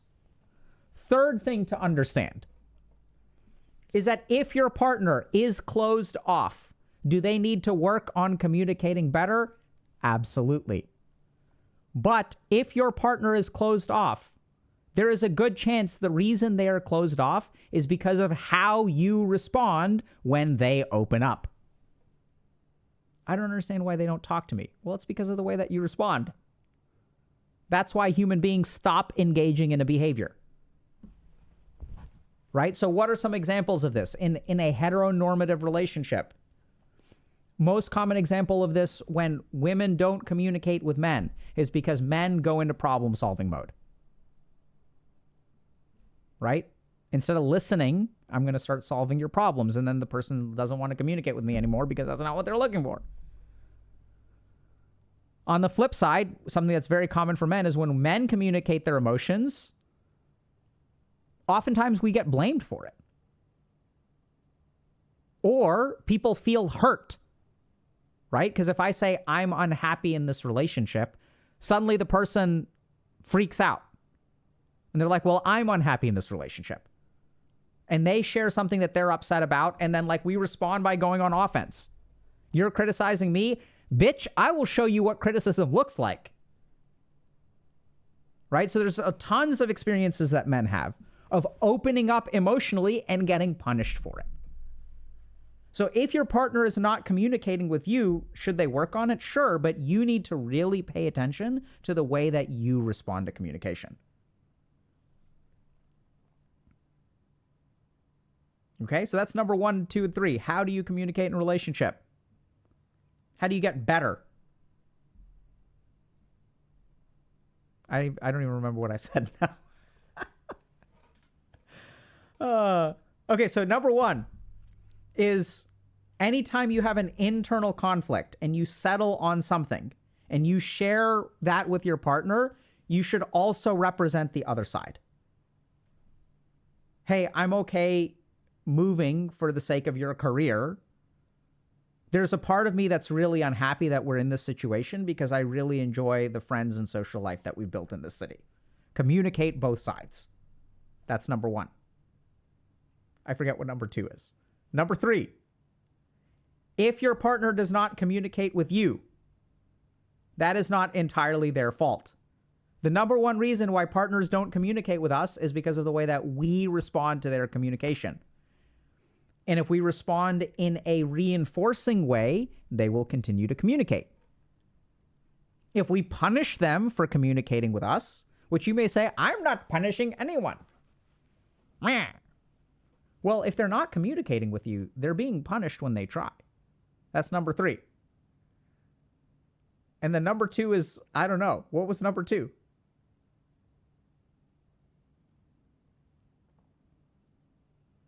What's number 2, chat?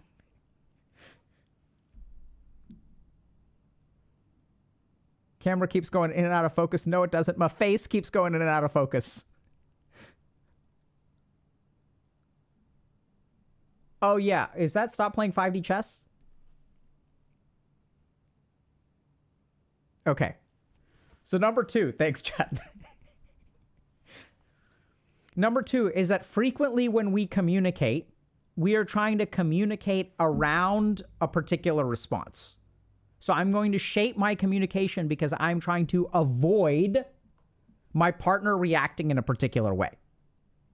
And what you end up doing is you're playing this game all in your head, right? So if you really think about it, it's not quite manipulation, but instead of actually communicating with them, you are running through all these like hypothetical scenarios, and then you give them one option. It's not a real communication.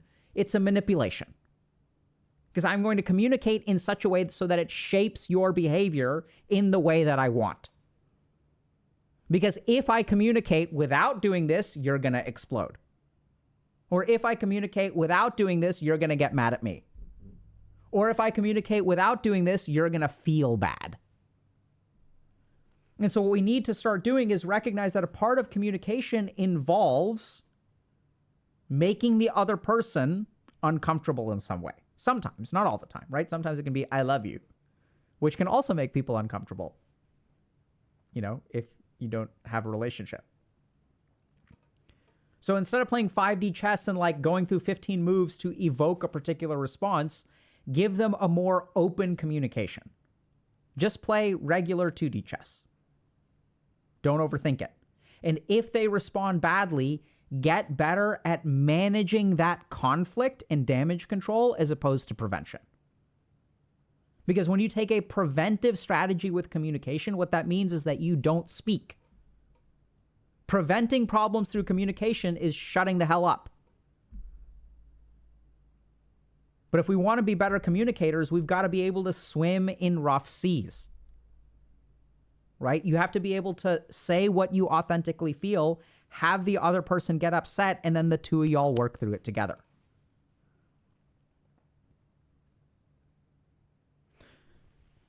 So, one thing, if you guys want to learn this stuff, we don't teach specifically this, but a lot of these communication skills we teach in group coaching. So group is the one place where we will help you articulate both sides of the conflict. Right? And you can make a decision, but how do you understand both sides of the conflict? How do you articulate them? That's literally what we do in group coaching. There's also elements of this in terms of like, should I speak now? Should I not speak now? And this is where, like, I know it sounds kind of weird, but in a group setting, oftentimes people are worried about taking too much time. And the healthy way to resolve that, which is what we do in group, is not, I'm worried about you taking time, and therefore I'm not going to speak because I'm afraid. Instead, what we're going to do is we're going to teach you a way where you are going to take time. If you feel like speaking, speak. And the other person feels comfortable enough to say, hey, is it okay if I have the floor for some time because I have some things that I'd like to share too? Both y'all can openly communicate that, hey, I want to take the podium. It feels uncomfortable to do.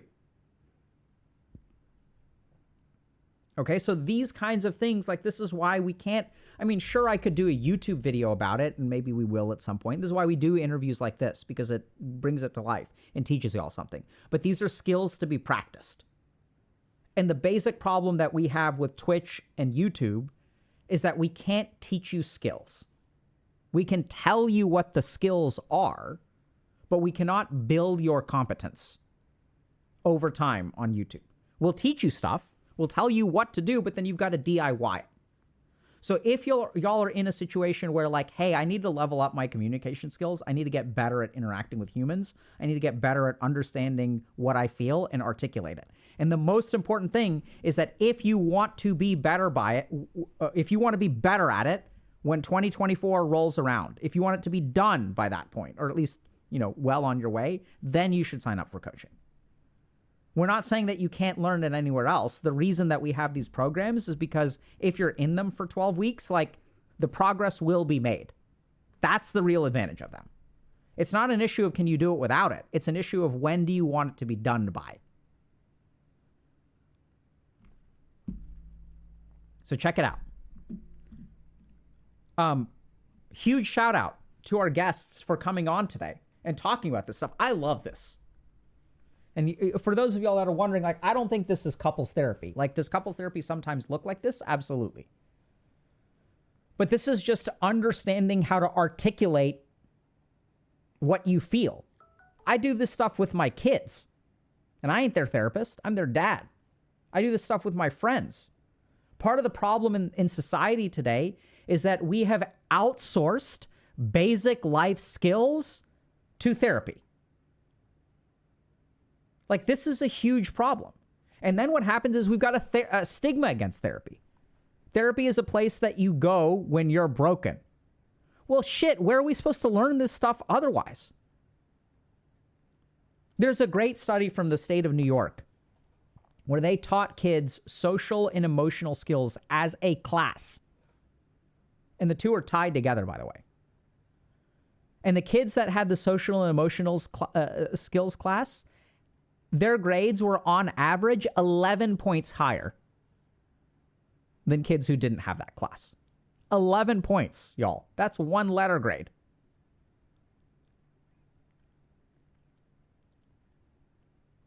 And so, like, by all means, see a therapist if you want. Go for it. But I think it's a tragedy. I think the problem is, like, not that, and this is the other problem that even therapists face, is that therapists have too much to do because we've got to deal with the clinical stuff. And then, like, the basic problem is someone comes in and says, hey, I'm depressed. And now you're dealing with two problems. You're trying to treat their clinical depression, and you are trying to fix the problem if this person doesn't have social skills and doesn't know how to develop a social network. Why are you isolated? Well, I can't leave the house. I don't know how to make friends. I don't know how to find a romantic partner. And those people are even not to blame because it's not like the world is helping them. Along came online dating, which gave us the promise that, hey, we'll make it easier for you. You don't know how to meet people? Use our app. Pay $5, pay $500. We'll help you out. And people get rejected literally thousands of times, tens of thousands, or even I've seen hundreds of thousands of times more than what you would in real life. They didn't make it easier. They made it more convenient, but actually way harder. Statistically. I've never met a single human being who has asked out 100,000 people on a date. I've never seen that. But you can get through 100,000 people on an online dating app. Right? It's like, it's messed up. And therapists are like overburdened because now the basic problem, this is the other thing to understand. The mind is the only organ of the body that requires other human beings to function properly. So with a cardiologist, your heart doesn't need other humans. The heart functions on its own. It's a muscle. It pumps. The problem with mental health and mental illness is it's the only organ of the body that you cannot fix entirely on your own. Technically, you probably can, but the way that it evolved to be healthy, what is healthy for a mind, involves contact. And so one of the reasons we're sitting with a mental health crisis right now is because the nature of contact has changed. So one of the reasons is staggering, okay? I recently am doing some research, and I started looking into touch starvation. And I noticed that like people are starved for touch, and it's like so psychologically damaging. It's like these people are like deprived. We're seeing a rise of social anxiety, crippling social anxiety. We're seeing a rise of depression. What's going on here? We're seeing a rise of touch starvation. So I did some research, and I looked into what happens when a human being is starved for touch. It turns out that there is a hormone called oxytocin.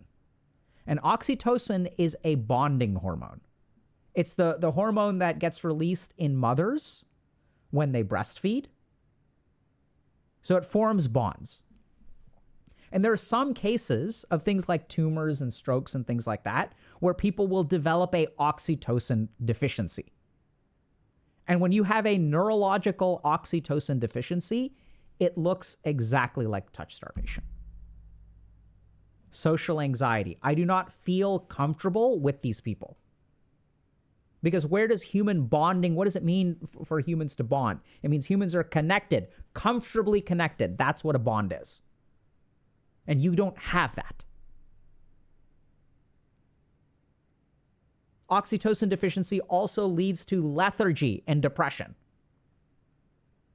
Because being hugged by people releases oxytocin and makes us feel loved and confident and safe and secure and less worried, more able to move out into the world because, hey, look, there are other human beings out in the world who I can count on. The world is not a desolate place. And so I'm seriously starting to believe that half of the problems that we're dealing with as we become more of an electronic society is a subclinical oxytocin deficit. Because clinically, it looks very similar. And hey, what's going on? We're not releasing oxytocin. Because it's the one hormone, like there are a lot of things that you can artificially stimulate. You can stimulate testosterone, you can even supplement it. But touching yourself does not lead to an increase in oxytocin. It's the one thing that you can't get without other people. Social anxiety, depression, low energy levels, insecurity, paranoia, all come from a lack of oxytocin.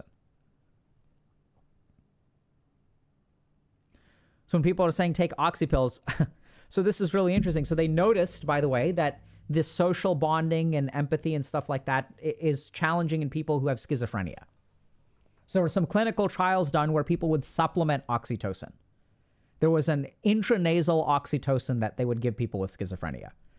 Challenge is, it didn't work. Now, the question is, there's a couple of things to consider there. One is, does supplementing oxytocin in the brain of someone with schizophrenia, that may not work, but getting oxytocin in a healthy brain could work. So those are two different brains. So just because it doesn't work for people with schizophrenia doesn't mean that it won't work for you. Second thing that we sort of discovered, though, is that endogenous oxytocin release is very important. So unclear whether getting oxytocin from the outside will help you or not. The good news is that we don't need to get it from the outside. We have a lot of endogenous mechanisms that will release oxytocin, which are very healthy. Most simple of which is hugging. So hug someone. And if y'all are worried about how do I hug someone, can I walk up to people and hug them? No, you can't do that. But if there are people that you know, or you see someone on the street or whatever, like you can start with a fist bump, you can start with a high five, or you can ask someone, hey, do you need a hug? There's also a really interesting study I saw about a year ago that showed that one of the most important things that improves depression is the person who is depressed helping another human being. So basic problem that we have with our conception of mental illness is that if you are mentally ill, someone needs to do something to you. And boy, do the pharmaceutical companies love that conception. Because it's like, hey, you've got a problem. We've got a pill for that. That's the way that you fix it. Something needs to be done to you. You need to be therapized or take this pill or whatever. You are the victim. We need to do stuff to you. But there's research that shows that if you really want to combat mental illness, it's not about other people doing things to you. I mean, it is partially, but it's also that you can do things for other people. That is protective against mental illness.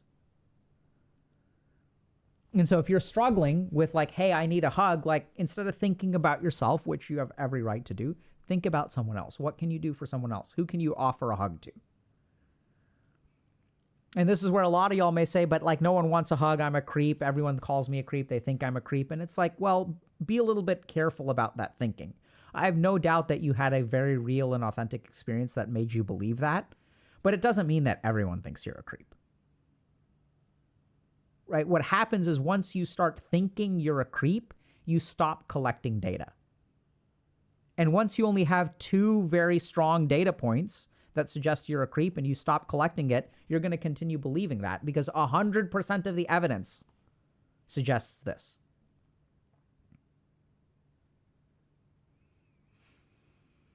And that's the real tragedy. The real tragedy is once you start to believe something negative about yourself, you stop collecting data. And so the one thing that will help you change your opinion of yourself is the one thing that you stop engaging in. And that's the hardest thing, is to believe something about yourself and defy that with your actions, which is exactly what needs to be done. In order to succeed, if you believe you're a failure, you have to be stupid. You have to try in spite of being a failure. And the big irony is that is exactly what makes you a success instead of a failure, is to try when you know it is stupid. We're out here five-heading ourselves all the way into depression and being stuck in life. And all you need to do is zero head at some. Stop thinking about it. Just do it, bro.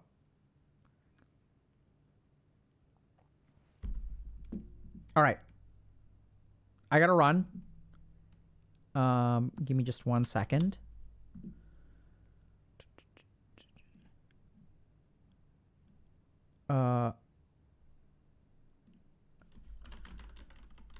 Give me a second.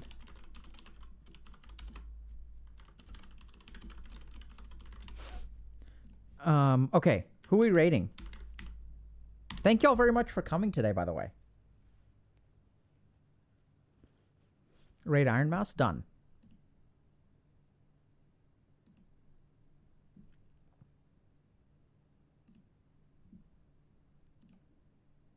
Oh my god, there's like some weird update layouts beta.